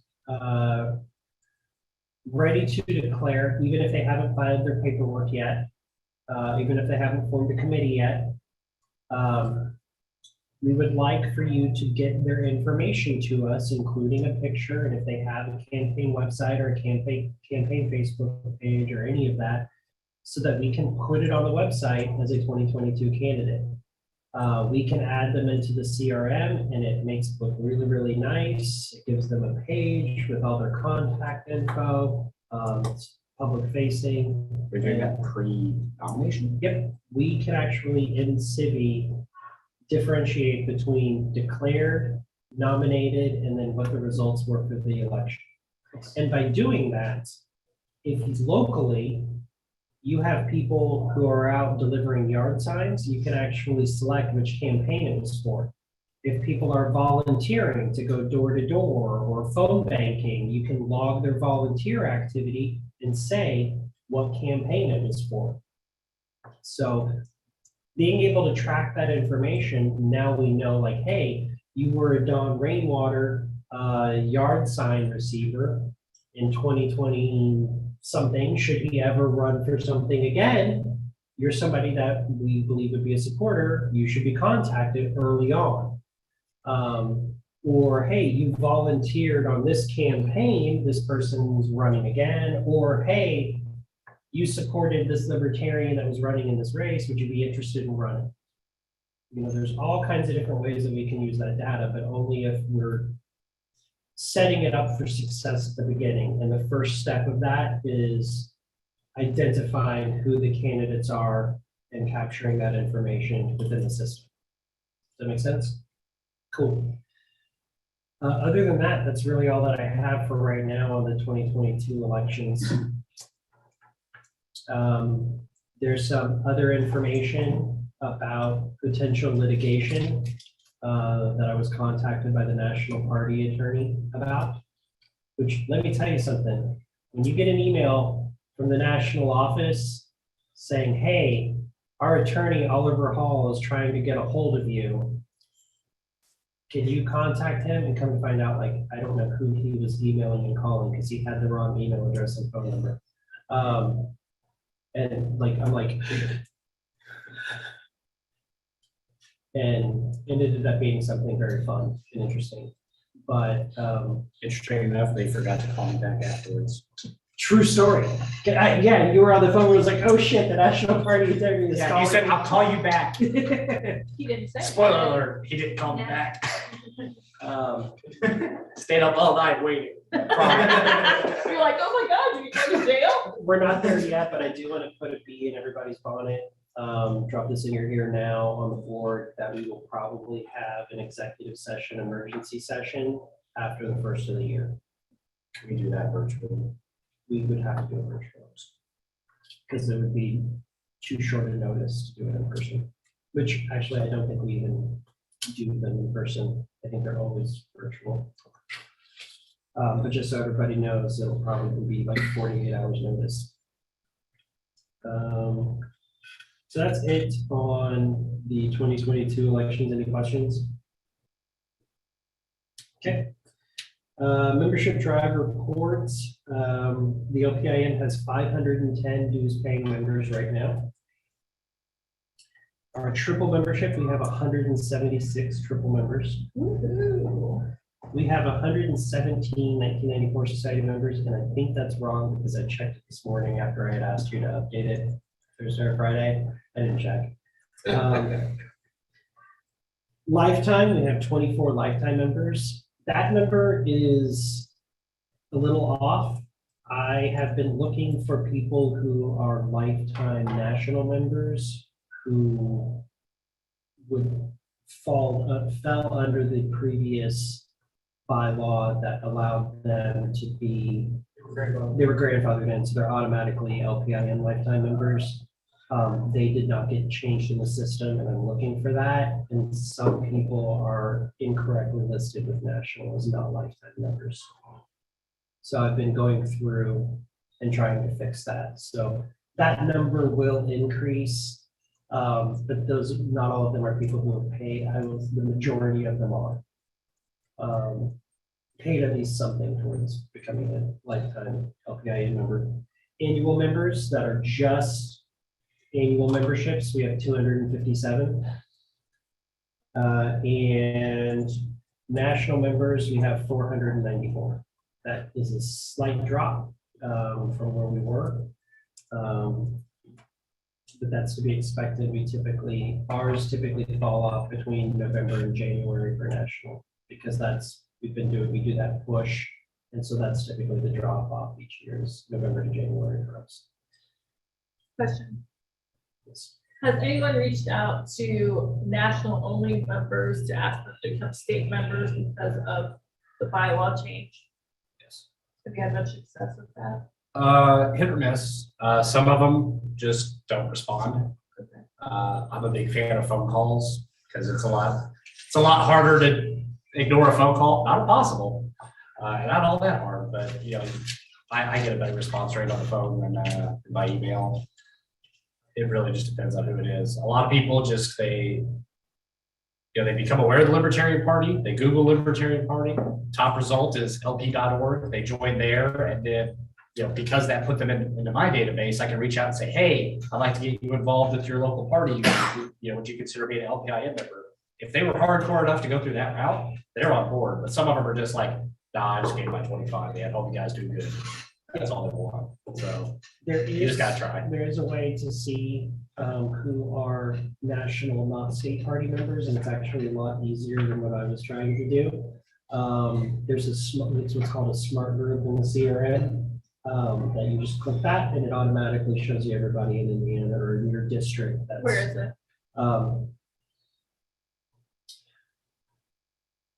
It's something I'll have to show you how to do. It's not something I can just verbally tell you.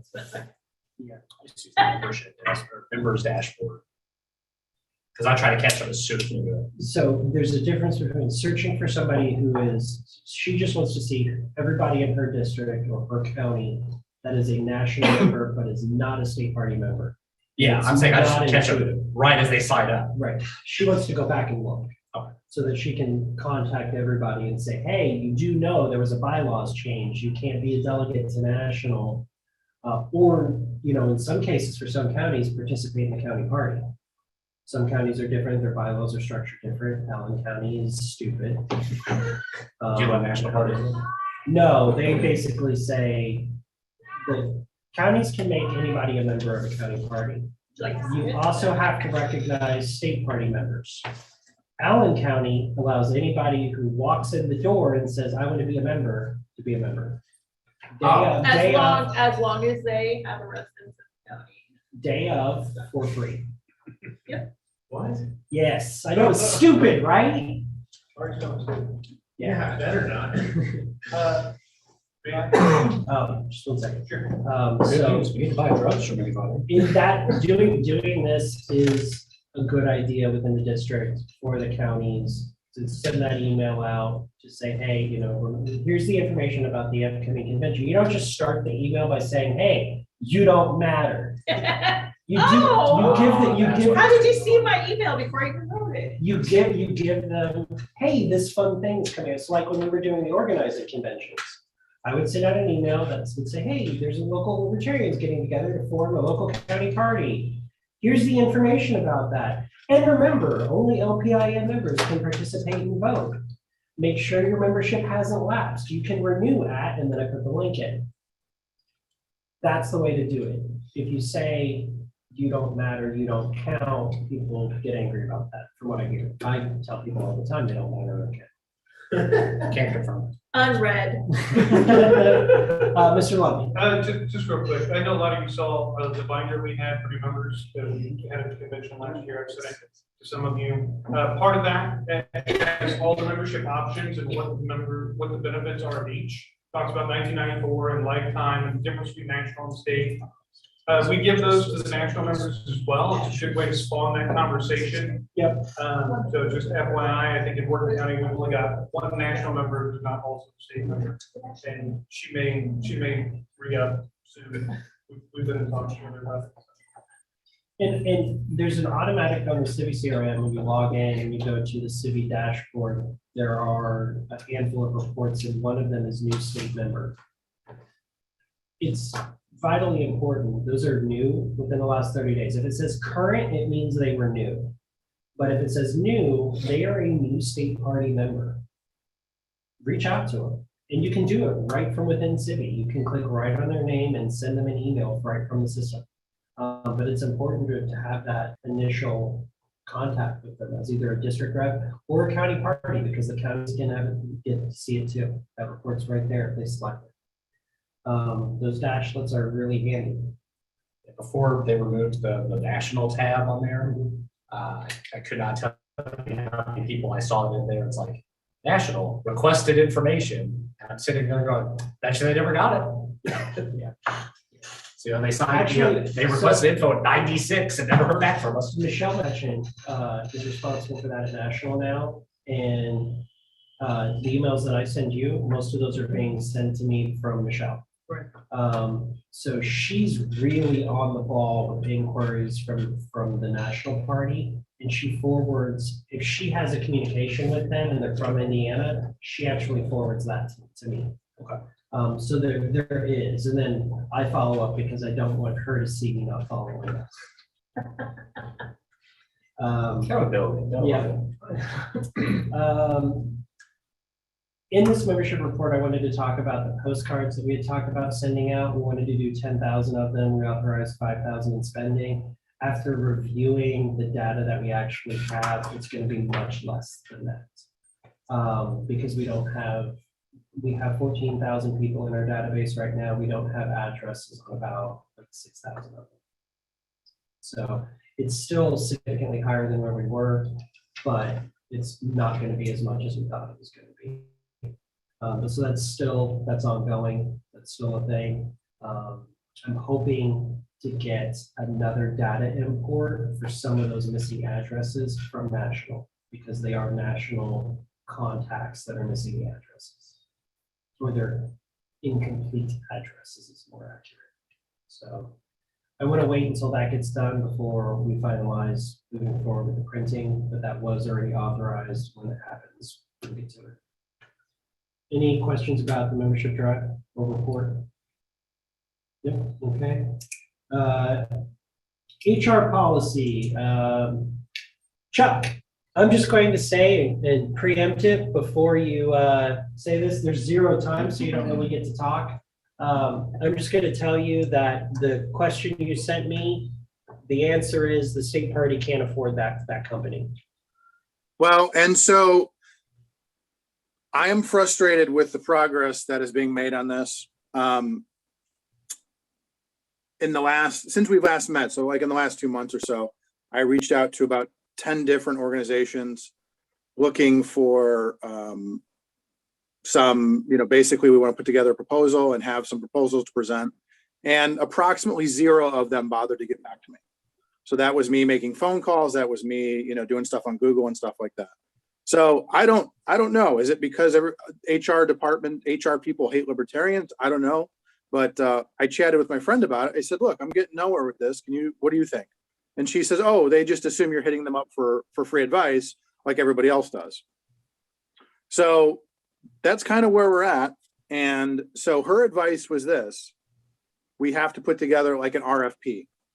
Basically put together an RFP, send it out and see what comes back.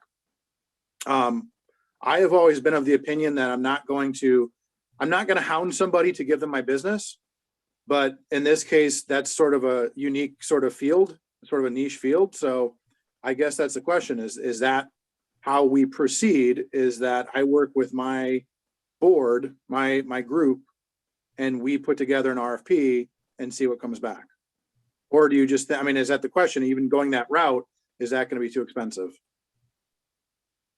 No, I would say put together an RFP. Yeah. I get the RFP to the full committee for review first to make sure we're not asking for things that we have no earthly. Agreed. And then submit that RFP once it's approved by the full board.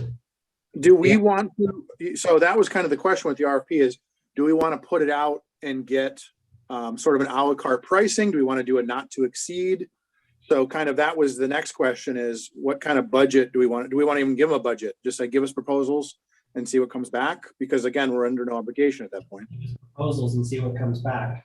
But to include a proposal, that each item either needs to be done as a bundled package and then also separated out as an a la carte. Well, and so the other assumption is a lot of these people are going to try to sell you basically an ongoing contract. They're going to say, oh no, well, here's our monthly fee.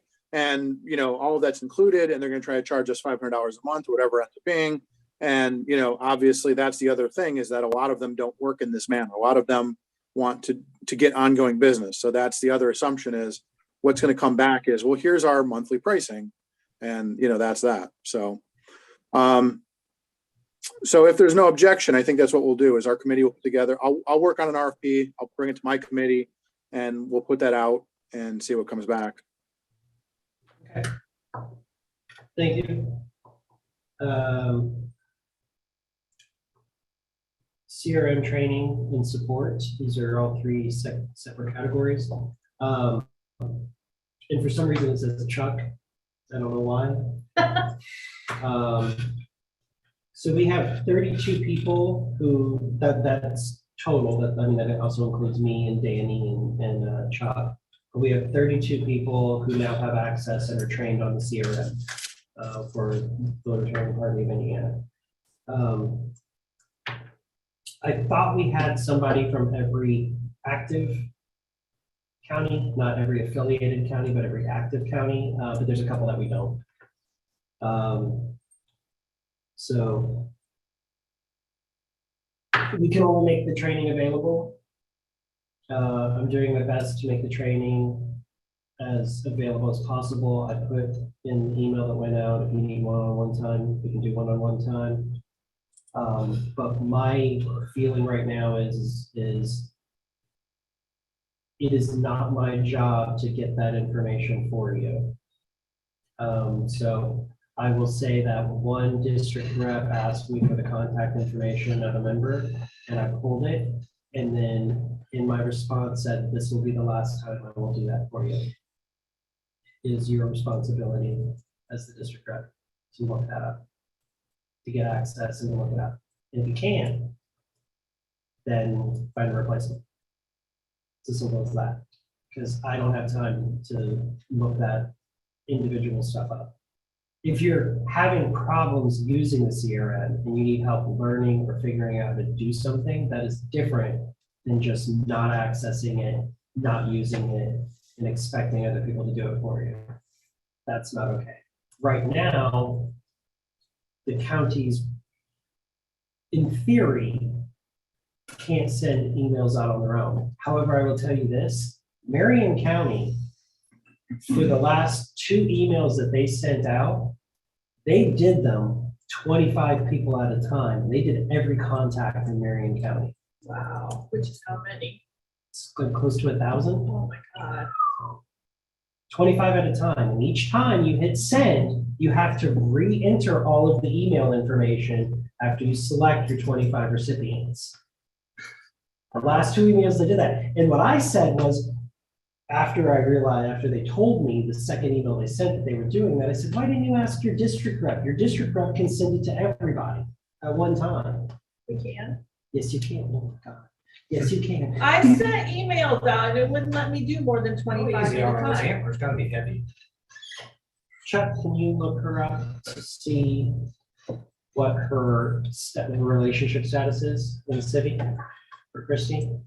Because if you're a region rep, then it should automatically, because that's how it's classified in the city as region rep instead of I district. told you that and you said, oh, if after the first of the year, it'll be 50 years. I thought you meant your county. No. Oh, Who else in my county can do it? I don't know. So Nobody. I was only partially paying attention.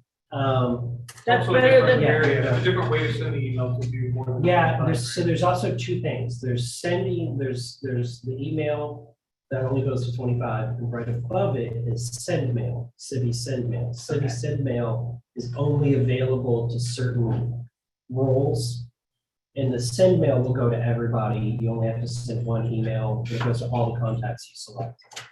Now, the new addition to that is we have a different email server company now that doesn't put caps on how many emails we can send. Spark Post, we were capped at 10,000 per day, 100,000 per month. So you could only max out for 10 days, and then you're capped out for the month. And when you do that, anytime an email is sent from the system, even a donation receipt, it will automatically list them as a bounced email. We've switched to a company where we no longer have those caps. As of the first of the year, all users who are authorized to be able to send email will be able to do it to every contact in their district. So that will be changing January 1st. And we'll be getting, and I don't know the timeline on it, so don't ask me, but eventually, sometime soon after this switchover, we'll also have custom templates for each district and county.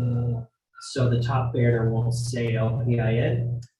We did get our .vote email addresses whitelisted with the company. So if Danny logs into the system as a Morgan County chair and he goes to send an email, the email address will not be lpinhq@lpin.org. It will be morgan@lpin.vote. And then that email will go, is supposed to be set up to be forwarded to whatever email address the county party has designated that to be sent to. But so it also means that, you know, you're not going to be sending it via your personal email address, or if you send an email out using the LPINHQ address, I'm the one who gets the responses, not you. which is confusing as shit to me when I get a response from Let's do somebody. that. And I'm like, what the hell does this mean? Now those responses will go to you.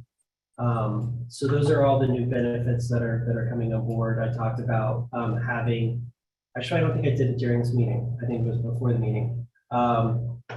We are going to reprint the world's smallest political quiz using the old design, but the new questions.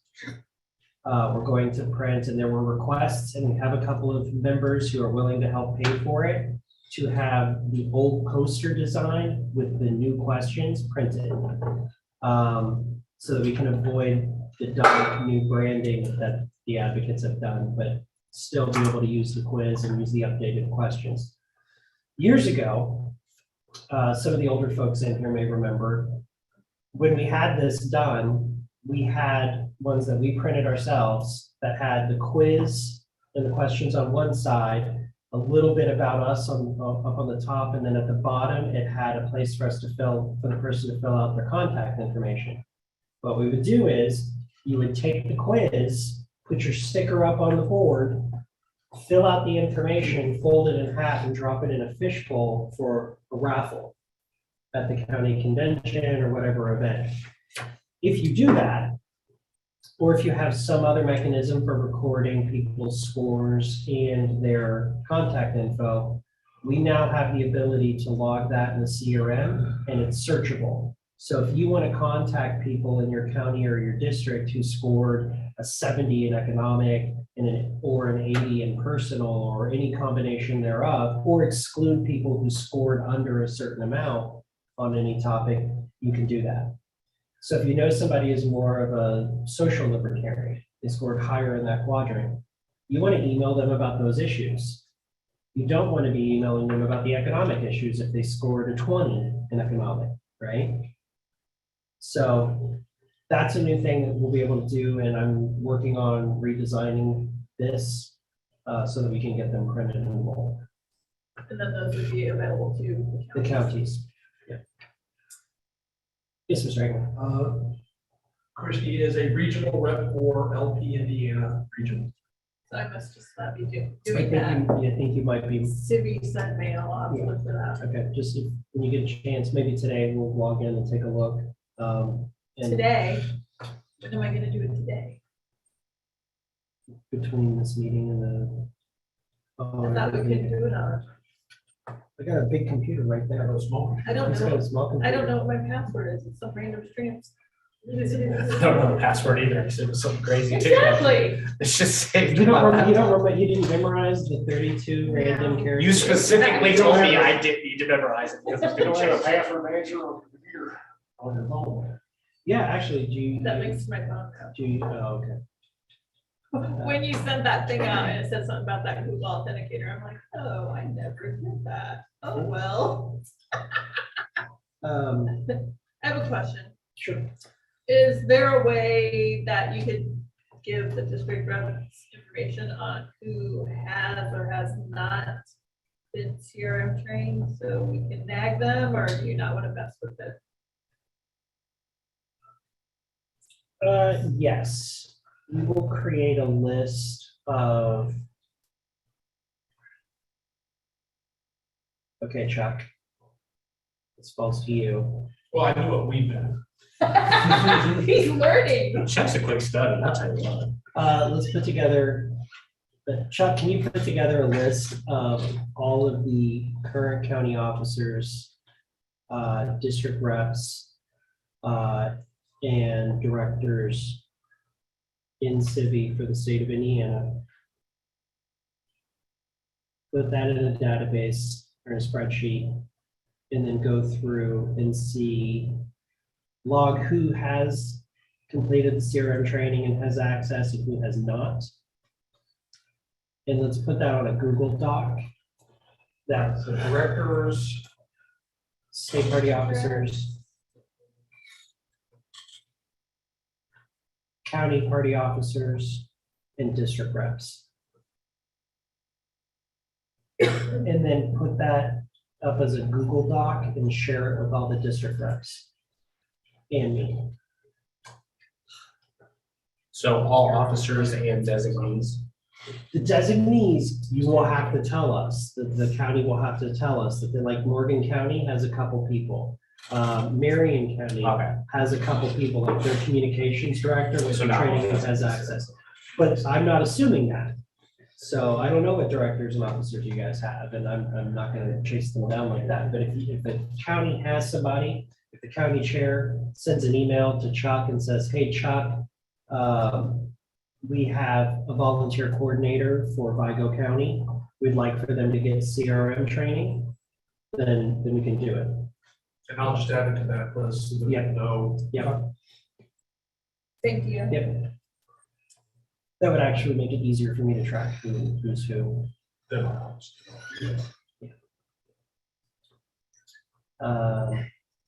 I guess district officers other than the rep would have to be specifically mentioned. I'm sorry? District officers should also be specifically mentioned since I don't think city Yes. tracks that. Yeah, we don't. We can actually. I mean, I have. We should talk about that. offline. Charles Bickle is listed as one of the district officers. Somebody was, I can't remember who it was. Right. McDonald? Yeah. Yes. Yeah. And he's secretary for the district. Yeah, and he's correctly tagged in city. Okay. But you're the only district that has that, so we're not gonna fill that out for everybody. Training, we're gonna, like I said, we're gonna have significantly more training. For those of you who attended the regional training hosted by the LPIN and national, which we did actually have somebody send us a $250, I think it was $250 donation, thanking us for hosting from Michigan, which was a shock. Wonderful. Deadbeats up there.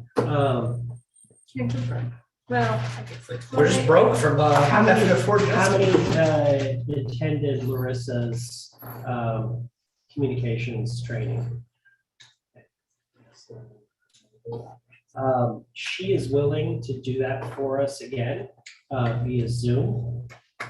If we wanted to, for free, if we wanted to have a couple hours of communications training for county affiliates and candidates.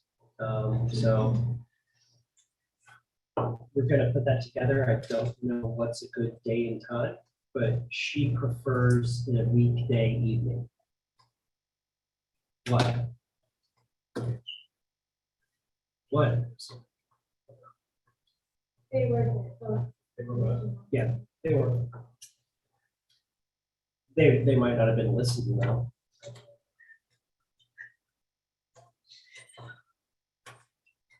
Okay, like-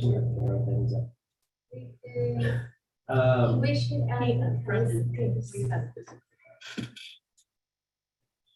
So that's really it for the CRM updates and what's going on with it. We've got some new features that we're rolling out, but we're rolling them out in test cases. Before we tell everybody that they can do it, we want to make sure that we get it right with one first. Because a lot of the stuff, especially the new features, we're the only state that's doing it. So, because we're awesome. And actually, the report from the national tech team for their end of year report actually talks about how if you want to see how to successfully use the CRM and manage your data and correlate that into actual success within the state party, look at Indiana. Just ask Indiana how they do it, because that's the way we're the best at it. Everybody else sucks. Well, did you put together how to improve our numbers per national, and everyone stole that? Like what shot up a couple of the people above us was I actually was working on in Civi how to determine who was a BSM member or who was close to being a BSM member, who was a national member but not BSM. Put all these together, and I worked with Andy on how to do it because there were a couple times I hit a roadblock and I was like, this should function like this, but it's not. Why is it not? What are we doing wrong here? What stupid word did you use that should have been something else? And we figured it out and we got it working. And then he was like, this is great. And then he literally sent an email to every state chair showing them exactly how to do it. I was like, Carrying over. hi. And that's, I mean, it's true, like, yes, it's good that they all did it, but they all were doing it and they were like, oh, this is great. We got 30 new members this week because of it. I'm like, son of a bitch. We would have been in top 10. It's all better. Good, maybe we can get more people elected across the Any- country. And worse than that, he didn't get to monetize it. It wasn't the Evan method. Any other questions about the CRM and training support? Christie? Will there be more templates for emails up there? The template that we have. Only the Indiana Mass is the only one so far. But like I said, eventually those templates, there'll be ones available for districts and counties. But we're a ways away from that right now. I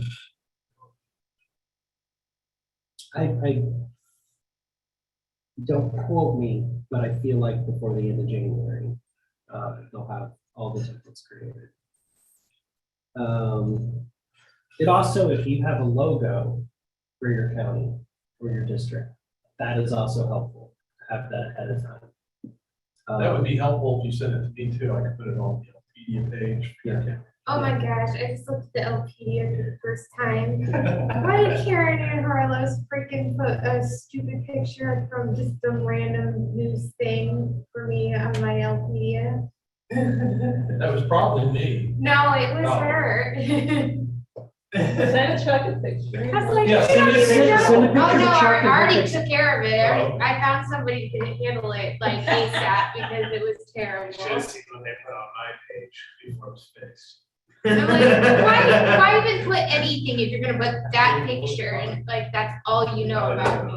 Don't put anything. Okay, moving on. Owen County affiliation. Did we forget Hold on. about buying E and F? We sure did. I knew it was gonna happen too. I was patiently waiting. And Newsletter, 10 minutes. I've received district reports from districts 1, 3, 5, 8, and Craig, did I get one from you? No. Okay, so I've received 5 out of the 9. Just so everybody knows, in the news, and these are going into the printed newsletter, and there is the space for 250 words for each district. They are hard coded in. So if there's not a report filed for the newsletter, it will say no report filed. So it'll be a blank spot. So make sure to do that. The deadline was the 16th. Actually, you're right, it was the 15th, but I told you the 16th. Okay, you did you tell me told the 16th. us all the 13th after that, just in case. True, I did. I Oh, did. I because you said wanted it that. earlier?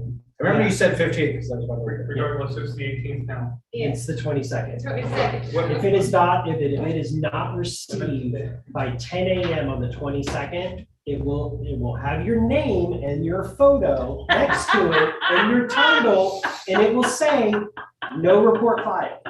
Hey, Evan? Everybody is is it aware. just an update on the It- yeah. district? Can it be anything at all? Your district report is specifically information, 250 words about what for this one, it's what your district has done this previous year and what's coming up in the first quarter of 2022. Do you want me to send you mine? Yes. Moving forward, it will be big things that happened in the previous quarter and what's coming up in the next quarter. Yeah, after this first one, will the county shift with the new redistricting? Yes. Okay. Hey, Evan? The actual map that's going to be published in the listing for the districts will be different. Is the new map somewhere? I could not No. find the new map anywhere. The state? Yes, They're actually linked on the LPIN website. Yeah. is it? Yeah. The new one? Yeah. Why can't I find it? Evan? The news stories on the front page. Okay. Got a link. Yes, Chuck. Hey, for District 1, remember, we're doing 2 separate. So my actual report, I'm trying to get a quote back from Porter County so that I can finish that No, we're gonna have two different things. What I sent you before is a separate column. So District Yes. 1 isn't complete yet, and I should have that to you. Hopefully I'll get a quote from him today and I'll finish up the article and we'll be good to go there. Okay, perfect. I'm sorry? So you only have 4. I only have 4. Which is not great. That's the majority. D's get degrees, or 5 out of 9 is not 60%. So we also have the additional filings from other people, like Chuck actually filed a separate column. We have both the US Senate candidates are going to have a column. Danny Lundy submitted a column about Morgan County, or examples from Morgan County to benefit other county parties.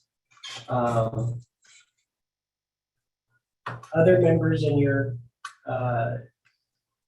districts or in your counties are welcome to submit opinion pieces, their own articles, their own news stories about something that's happening.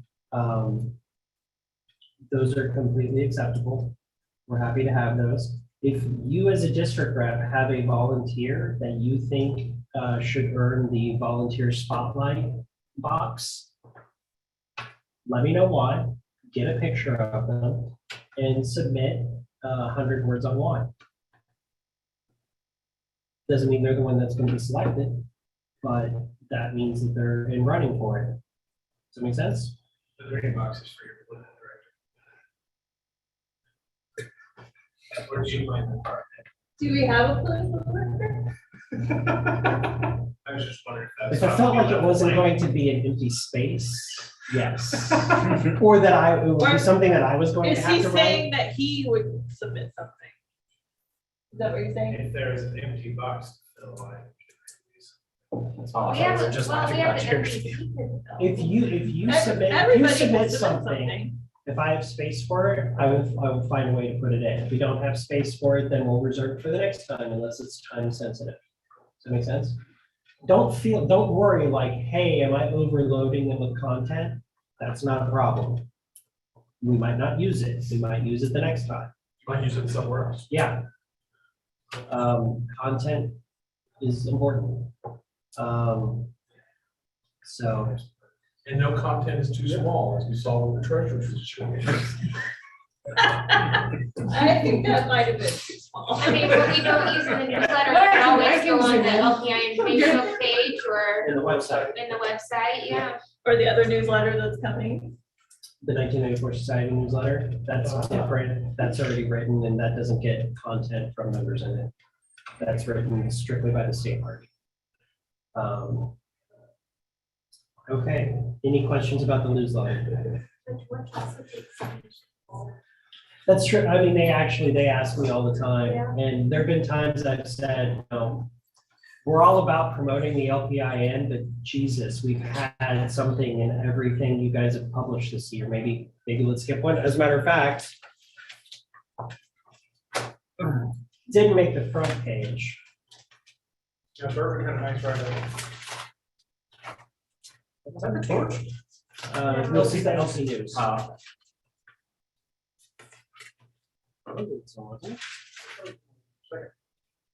was too.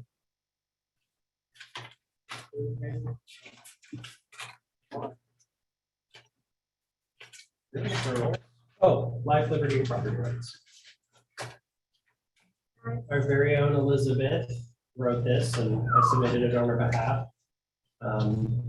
It was actually National asked if we had a write-up about what happened in Bourbon because they wanted to feature it. And so Are people still being threatened over there? I don't care. So when's the next invasion? So any questions about the newsletter? So, would you maybe consider having an ask the chair call? Ask the chair, like an advice column? Or like people sending in questions? Sure. But dear Evan. Dear Evan. I love it. Sometimes being chair is really hard. Dear Evan, I want to make a movie. Do you have any advice?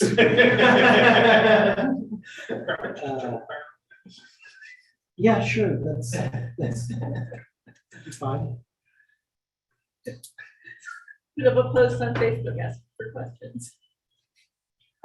Why don't you do one? Because it would sound weird if the chair was like, hey, do you have questions for me? I'll make a graphic.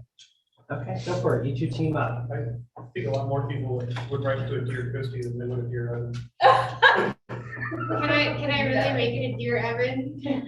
Do whatever you want. Just don't embarrass me. What's the point? Write down Dear Evan. Pop tents. We had authorized $4,000 before to get pop-up tents, to just get just 2 or 3 pop-up tents branded. And the 8th district was having a nightmare with it. As I looked into it, the companies, right about the time we were going to be placing our order, were going through a shit show, which was they weren't delivering their products. They were being stuck on container ships. They were coming in damaged from being held in a container shipment for 3 months at port. That has not changed. They are still in that same spot. So we had talked about before, as a follow-up to that, we had the really nice unbranded pop-up tent that we got for $200 at the Kosciuszko kickoff event. It's actually a really nice pop-up. So we had talked about getting that and figuring out a way to brand it. My suggestion, or kind of what I came up with, was we can get one for each county, maybe not the 8th since they already have theirs. Each county or each district? Each district. Did I say county? You did. Shit. That was about to be real expensive. Each district. We get one for each district, and then we purchase a cricket, which we can actually use to do other things. And we brand them using the vinyl cricket thing. Looking into it, they hold up really well. The vinyl cricket stuff will actually last a pretty decent amount of time. And if it does wear, if it does come off, you can replace it. And it's a whole lot cheaper than, close to $2,000 with shipping. I've heard vinyl is kind of in demand and hard to get right now. Have you found that to be the case for the type that you're using? So it is hard to get the cricket sheets of vinyl. You can get the rolls of vinyl and cut it down. So it's just, if you buy their branded shit, right? Yeah, it's in demand because everybody's staying home during the pandemic, making coffee mugs with stupid sayings on them. Buying the industrial is not difficult to do. Okay. So what I would ask is to transfer or to amend that motion from the time, or change the authorization to getting one for each district, acquiring a cricket and supplies, and making our own branded ones with the same funds.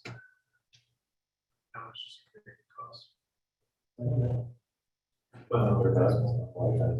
Is the motion for every district or every district puppy? You should be specific. It should be for every district. The 8th district shouldn't be penalized because they raised money and purchased one. And they were trying to actually purchase a second one because they needed it and got screwed out of it. And it was because of that we learned that if we purchased R3, we were going to get screwed. So I would say the 8th district. We also need stuff. I think Tony will appreciate that because he did most of the heartache of actually dealing with that company and threatening them with legal action. That's what it took to do that. Or these beef, a totally different company, We would be buying them from Walmart. They're $200 for the pop-ups themselves. And then we would be getting the cricket and getting the supplies to do it. So we could essentially sell the additional branding after the first free one, Sure. We can do that. and they can buy additional pop-ups. Yep. So, sounds pretty good. We can also do what Kosciuszko does, which was if we had some special event going on, we could real quick make some t-shirts. Yeah, we've got one for that. We also have one for banners. I think they paid $67 for the Marshall County's banner in Plymouth. There's another company that is even cheaper than that. Really? And honestly, like I was real skeptical. It's called Banners Plus. Is it like online? Yeah. And it's just, I mean, I was. This is mom and pop, Yeah. so. And Yeah, they want to honestly, support. honestly, local it's business. probably paying a couple bucks extra to support a local That's business. what we're doing with the Yeah. t-shirts and hats. Yeah. Already Is there a second on that? Second. Hey, dude. I designed that Second, I shirt. just need to voice vote. Sorry, who did the original motion? You did it, Yeah. and then who second? Doesn't matter. She's actually made the design of third one. It's just- And did we have any money or associated with it other than $200 per tent? The total amount was We're 4,000. just going back to. We're just okay. we're just authorizing up to from that, Okay, but starting with, so basically keeping it as a fund. I just want to make sure. Yeah. Because perhaps we can even do 2 tents. And some t-shirts. Anything else you could think about bringing? Shitty little mugs with fun sayings on them. Dude, you can, it's endless. It's Yeah. endless, just decals and Yeah. all sorts of stuff. Stickers. Yes, there's a motion on the floor. All those in favor say aye. Aye. All those opposed say nay. Nay. You don't You get a vote. seconded it. Oh, Oh, wait, wait, he because did? I Nay, Oh, that it was proxy you? that it was. He is, he's a proxy. Yep, I forgot, sorry. Okay, so there was a nay, but there was one. A second is not acquiescence. It's really. That's true. opening it for debate. That's true.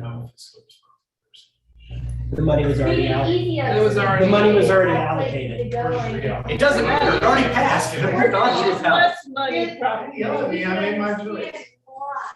He's not allowed to be a fucking proxy. You can't do that based on my Sure. vote. You can't retaliate on my vote. I can't. Shouldn't the proxy reside in the district? Gee, of course. Legitimately, I did actually tell that to Luke at the time. And I said, but we'll let it slide this whole time. Did you know what the thing was that I told Luke? No. Technically, you can't be a proxy for the 6th district because you don't live in the 6th district. But he already asked you. Do we have rules for proxies? The proxy has to be the same standard as the I think district he should president. have to go stand in the corner, like, with his chair turned around. Man. Where's that? GOP in here, you either vote the way they tell you to or else. Orders of day. All in love, though, Chris. I think, pricing out branding 8 tents, All right, local next. small business would be cheaper than buying your own cricket machine and But doing it the, yourself. the cricket. We're talking about is for other the pop things. tents, Yeah. which is not. We which could is not- give the final part of the pop tent to someone with a cricket machine and pay them to brand them for us. Or It's maybe only have a 8 tents, cricket. one for each Or we district. could We don't need a whole machine to do that. That's Yeah, why but the I- point of the machine was for, the money's already been authorized anyway, so. Yeah. And with all due respect, that was a concern that should have been raised before the vote, not after it. Like, it's already passed now. We can move on the agenda. All right, We're already moving over on, time. moving on.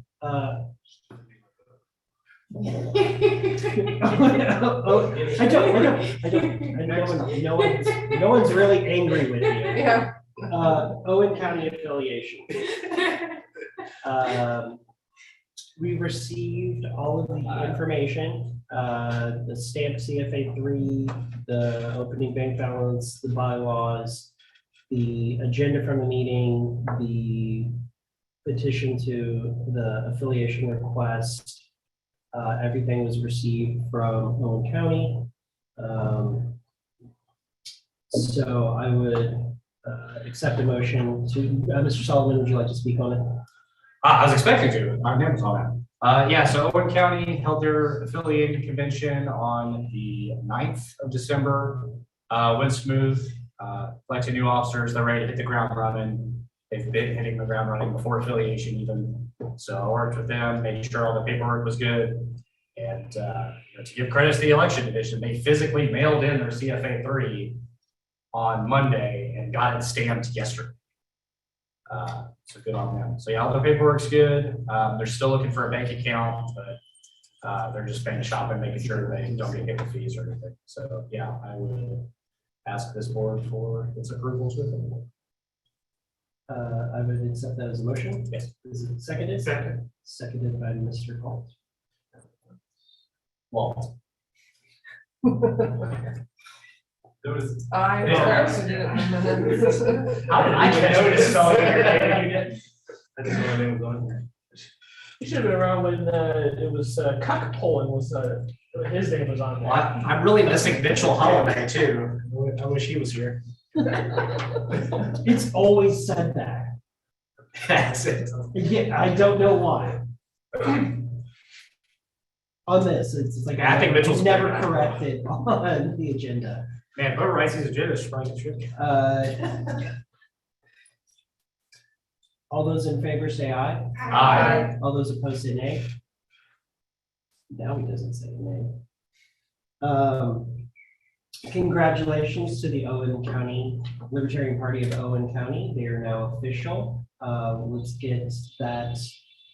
If you can send the petition to affiliate to Chuck so that he can make sure that they all get added into the CRA.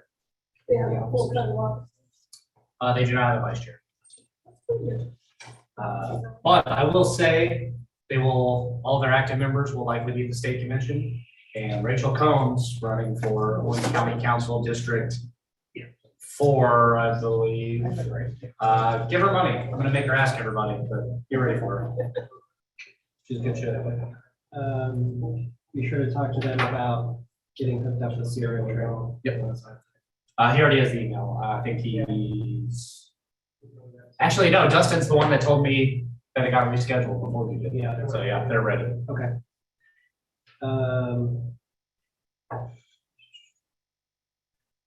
In Monroe County, we used to have a district temp chair there, Ms. Falcon, Burton, Lucy and Dorn's son. He was unable to fulfill that role, and so we removed him as the temp chair. I had actually forgotten that Dr. Kavar had talked to me at the state convention, and then followed up after asking about affiliating Monroe County.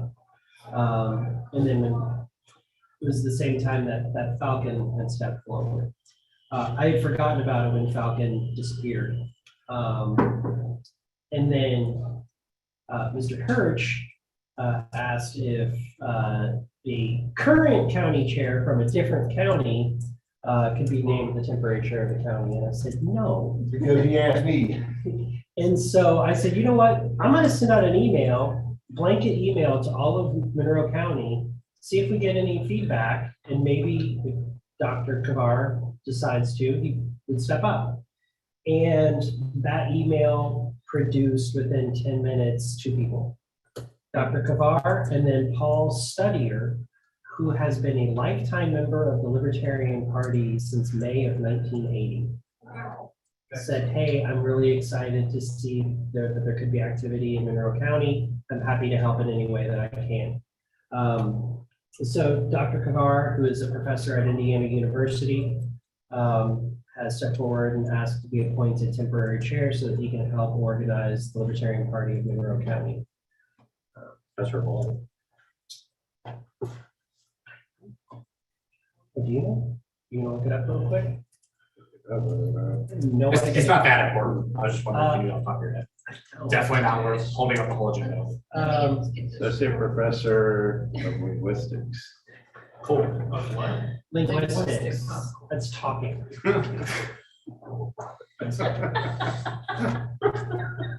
Aren't you happy to be here, Paul? God damn it. I would accept the motion to accept and appoint Dr. Kavar. Make a motion. Okay, so Second. moved by Mr. Hirsch, seconded by Ms. Avery. All those in favor say aye. Aye. All those opposed say nay. All right, I will let Mr. Kavar know, and Dr. Kavar know, and Chuck, can you add him in the CRM as the temporary chair for Monroe County? Yeah, fine. Just do it, don't argue with me. Moving on. Lawrence County, the roll call will go out and do a lot of this together, they border each other. Yeah, Bedford is known as the place people from Bloomington go to get pickleball. I find somebody to go to the Golden Corral in Bedford because it was. Oh, I heard about the Golden Corral while I was there. I heard It's it's quite a better place than to be. I will get there. Last name is You're not already. C-A-V-A-R. What's his first name? Damir. D-A-M-I-R. Oh, okay. It's right there in the agenda. Okay. And spelled right, because that was one that I was like, I'm not gonna screw this up. I'm copy and pasting from what he sent me. Because it would be bad to mess up a linguist's name. He's in there now. Okay. It's Tim Chair. That's Tim? It's Tim Chair from Monroe County. Oh, I mean, I know he's in the system. yeah, I'll put him in. Okay, and then update the map. And then do it again for Bartholomew County. In a minute, maybe. Same thing. I don't remember. Oh, I had a Twitter exchange with someone. I know it says Jason, but it's Jacob Wilson. I had a Twitter exchange with Jacob the middle of November, and we were communicating via DM. He wanted to get involved and wanted to see Bartholomew County reactivated. And he said, what would it take? And I said, you need 2 party members. You know, and he's like, how do I become a party member? I said, give $25. Here's the link. He did that. And I've talked to him since then. I sent the same email out for Bartholomew County. And we got a couple other people that came back and said they were interested in helping. But Jacob is young, really enthused, and wants to get started in Bartholomew County. He is a member of, I believe, both state and national. And so I said I would put his name forward today as a potential appointee as temporary chair for Bartholomew County. Any questions? I move to appoint Jacob Wilson as temporary chair for Bartholomew County. Second. Moved by Mr. Solomon, seconded by Mr. Rigg. All those in favor say aye. Aye. All those opposed say nay. All right, I will let Mr. Wilson know. Same thing. Give Jason my best. Mr. Chuck. Yeah. Okay. Last item, book fundraisers. Oh, okay. And it's not James, it's Jacob. Did you told him? Okay. It's, you have as it Jason. Jason. Yeah. Jason, James, Jacob. let's just hit all the James while we're at it. So we actually were approached for 2 different book fundraisers. There was one that went out to all the state chairs, which is basically the guy who has written several books for the Libertarian Party. Did you get that too? I remember somebody talking about books, and I'm wondering if it's the same guy. Anyway, there's a book called Libertarianism, and it chronicles the beginning of the party with Dr. John Hospers as their first presidential campaign or candidate to today, where the party's gone. It's 50-year review. It was actually sponsored by the National Party. They asked him to put this book together. So it wasn't. He is offering, if we want to promote the book, however we promote, that we would get an $8 commission for any book sold to somebody in Indiana. Nice. $12 if it's an additional book. So if you buy 1, we get 8. If you buy 2, we get $20 commission. So that's very cool. Doesn't cost us anything, doesn't do anything. I figured I'm gonna put the full page ad that they supplied in the newsletter, the printed newsletter. It's good use of a page space. Probably not gonna promote it on our Facebook page, but maybe in an email, talk about it. I think that's fine. And that doesn't really need any approval from the board. However, there's a different one. This might be the one you heard of. Is it fiction? Yes. Yeah, probably. It's a guy named Michael Stratford. He's written a couple of books. This one is called Between the Walls of Time. I've read part of it, not all of it. It is about the rise of a third party in the United States after military events. It's similar to libertarianism, not quite. One of the things that it has is a forced draft, which is, not libertarian, or I guess conscripted military service, not forced draft. It's interesting. It is something that I would, while it's not necessarily completely libertarian, it's an interesting take on third-party politics in a fictional sense. He is offering us, we would sell the book on our website through our channels. And then we would pay him for every book that we sold. And he would take care of all of the shipping. So again, it doesn't cost us anything. He's also willing to put together all of the advertising materials, including a video about the book from the Libertarian Party's perspective. We would make, it's $7 for every book that we sold. Doesn't financially, $7.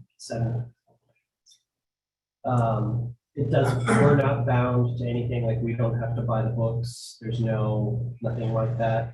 But since this isn't exactly 100% libertarian, I wanted to talk to the board about it first.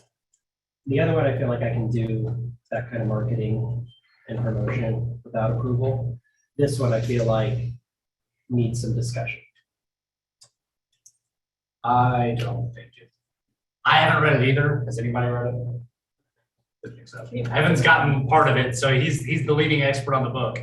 But I'm just gonna take you at your word. If it's not really espousing what we're about, I'm kind of just categorically not on board with, like, this is a political party, not a book publisher. And definitely not just a book publisher of whoever offers us books. There's libertarian books for days. I have a whole bookshelf of them. So any of those giving us a kickback? I gotta agree with Jay on this. If we each read it and we think it's amazing, put it on our personal page with like an affiliate code, but like big disclaimers that it's not libertarian. But it may be a great segue or step to libertarianism. I don't know. Evan, do you think that this could serve as something like that? There are libertarian ideals in it. And it actually does talk about the struggle of a third party trying to be prevented by the two dominant parties. And that was the thing that when he approached me, and I actually bought this book. Hey, that's kind of my name, Kohler. So I actually purchased this book. And so it does have like some of the struggles of libertarianism and being taken seriously as a third party. So that is in there. I'd say 75% of the ideology is libertarianism. The other 25% is very authoritarian. But it's not saying it's libertarianism. It's not purporting to be libertarian in nature and then It's just doing the a bait and author is switch. a libertarian. And he's actually a party member in Bartholomew County, as a Yeah. matter of fact. Yeah. Oh, that's a good twist. Yeah. So he's here in India. Mm-hmm. Yes. Well, then I fully support it, and I think it'd be cool to have something like, if we're going to be trying to sell these for kickbacks, that we have them like on our state table or whatever at the convention. Why not? Why not highlight it on our social media as well? Let's have a book of the newsletter club. Write up on the book, you know, if somebody reads it and does like a little opinion piece on it. And then says, here, if you want to support this, you know, state affiliate and this author, you know, who's a loser, then here's where you can purchase the book. Do we think that perhaps on that same vein then, instead of marketing the book, sponsoring a table and then taking a cut of anything he sells at convention? It's just so much money for a table, it's Yeah, not worth it. I'd rather not commit funds, which if we sponsor a table, that would be the committing of funds. So Well, it's 100 But if we were taking cuts of sales, Why would we have to, we're gonna have our own table, right? It would just be on our own table. Which we could do that, we could totally do that, but, you know, I think we would probably sell more if we just put it out in our newsletter or email. He also wants to put a video together of me asking him questions about the book That'd be cool. as a marketing tool. You know, it doesn't sound that great as a fundraiser, but if we've got a party member in Bartholomew County who's written a freaking awesome book, then we should just support that and not even care about the money. Nope. Take the money if he gives it to us. I'm not saying turn down a man's check, but Is that at least 3-4 years old? Yes, Why is he just not asking? Really? Wants to sell his damn book? he's got 1,000 copies of the book left over, and he approached me because he wants to help raise money for the Libertarian Party of Indiana. He's actually barely making back his money off of it by paying us the $70 commission on it. That's our affiliated, our quality. Exactly. Are just now temporarily getting started, Mark. Yep. Is he one of the people that's gonna help Yes. reinvigorate the Yeah. county? He also emailed back from the mass email. He was like, in case you don't know who this is, I'm the guy that wrote that book. And said, I'm happy now.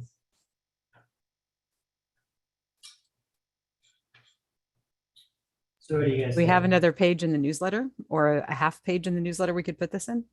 Got the space? Yeah, we could do that. I'm still skeptical. I mean, if the first book that was an actual history of the party, I view that a lot differently than I view an actual like fiction book that, you know, fiction's fiction. Anybody can draw a lot of conclusions from it. And us promoting it, What if we're just promoting the author as a, you know, a Hoosier Libertarian, talking about his book? there's a level of nuance I do not trust the public with copy. Could we have a Libertarian interview of the month in the newsletter and just make him a feature thing with, hey, buy this book at the end of it? Book review at the end of the newsletter that Evan can write, because he's the only one that's even close to finishing it. Even if we just put that on the website, that's probably better. way to do it. Or like every libertarian has their own podcast, let them do the podcast or it's what every other author does. For $150, you can buy a table, you mentioned it sells it. Yeah. They also have ad space in the convention program. You can buy it. Or we can just give him free ad space in the convention. Write a book. Try to look. Well, I mean, if we're getting a kickback from it, it's not, we're really giving. Right. I'm curious if he's got 1,000 left, how many you started with? Authors. I have a friend who wrote Yeah, a science I fiction. think it was 10,000. Like I get that he's a party member. That's decent. That's decent. Hey, man, I'd want to support you if you wrote a book, Jay, even if you were 25% authoritarian. I wouldn't. You've never read my writing. Go sign off on that. I So know your shitty status cookbook. If you wrote one. Status cookbook. We promote it. But you know, I don't know this guy. I'll give him the benefit of the doubt. He's probably great. However, I think we can all think of some members of this party that we would not be cool attaching our names to, particularly people that may have tried to seek offices recently. They're party members too, and I definitely would not. Can we put off this for another, I mean, I think maybe if we just read part of the book or something, maybe decide better. don't know.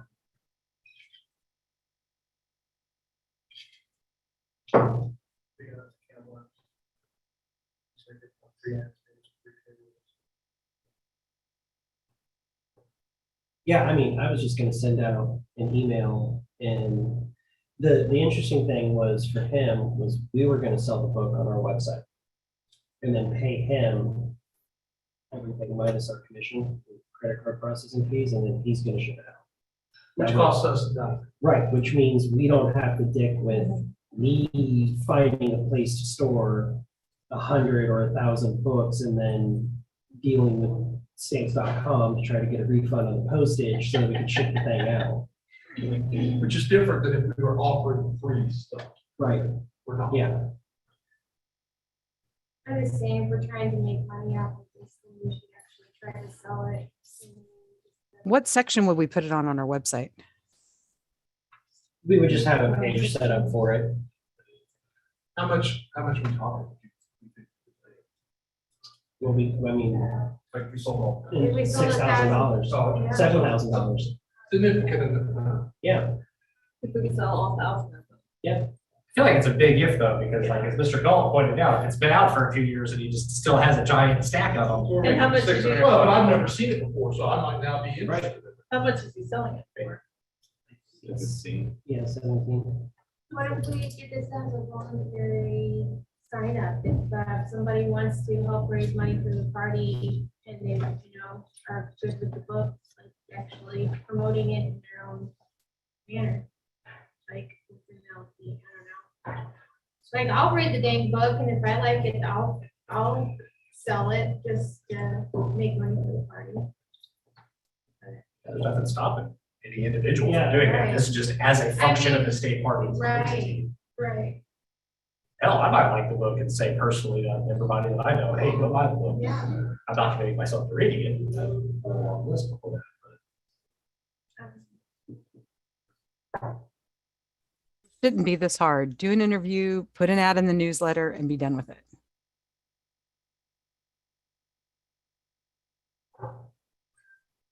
Are you agreeing to put it up on the website?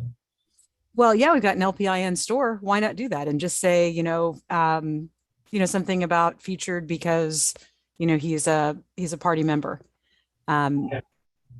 I don't think it needs its own separate page. I mean, we've got T-shirts up there. Why not put his book up there? Lucy, Say that again. we don't run that store. That's probably, Oh, we have no control over that. no, I didn't know that. Other than they say they're going to give us a royalty on it, but I don't think we ever have. We do? We did get it? Oh, okay, never mind. It's tiny. It was on his treasury report. You didn't notice Oh, was it? It's tiny on the tiny. Is it this section right here? Is that it? We got $20.50 for travel. That was his first book, and now it's 3 books. Yes, One of them is a religious book. yes, Similar to Left Behind. yeah. I don't know, I'd have to, I can check. We have The several other, companies and the other one that we did was something Cottonwood, something or other, what's the Cotton King. Cotton King. He's doing the same thing with the Sierra Club. But that's 6,000 copies. Oh, yeah. Yeah. So what do you guys think? You good with that? Putting it on the website for sale, putting it in the newsletter? You asking for a vote or just reading the room? Well, so he's in Sydney. I'm just asking. There you go. What was that? We'll back up. Point, He's not actually a member. Did his membership lapse? No, he has no memberships. Search for a duplicate.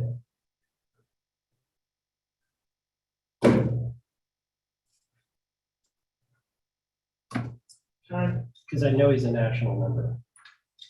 Oh, okay. Is that a different search or? I only see one guy. Unless there's a duplicate. There's not multiple accounts. He's in here as a Michael Stafford. Tell them we'll vote on it when we. his website is John Michael Stafford. Yeah. Maybe that's what it's. All right. Well, I'll get clear. No. You know what? No, John. We'll put it on hold and I'll get clarification. Okay. So let's do that. We'll put it on hold until the next meeting following clarification. Sure. If he's a party member, we move forward. If he's not a party member, we thank him for the offer. Does that sound fair? And people have a month to read it if they want. Yeah. Would anybody like the copy? Yeah, please. I still voice my opposition. It's not that I thought it was bad. I'll It's, read I'm some not, of it. when I read fiction, it's I got like to it, I'll read be more of it. fiction. So That's when we end. that is it for now. Any announcements?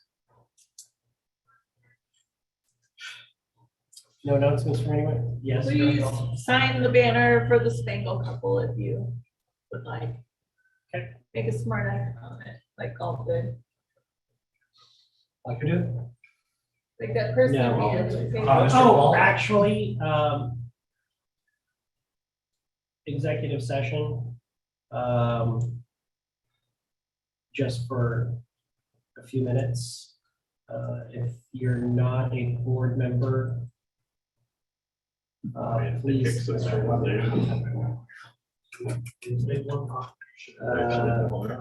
Yeah, hey, Doran, can you, thank you.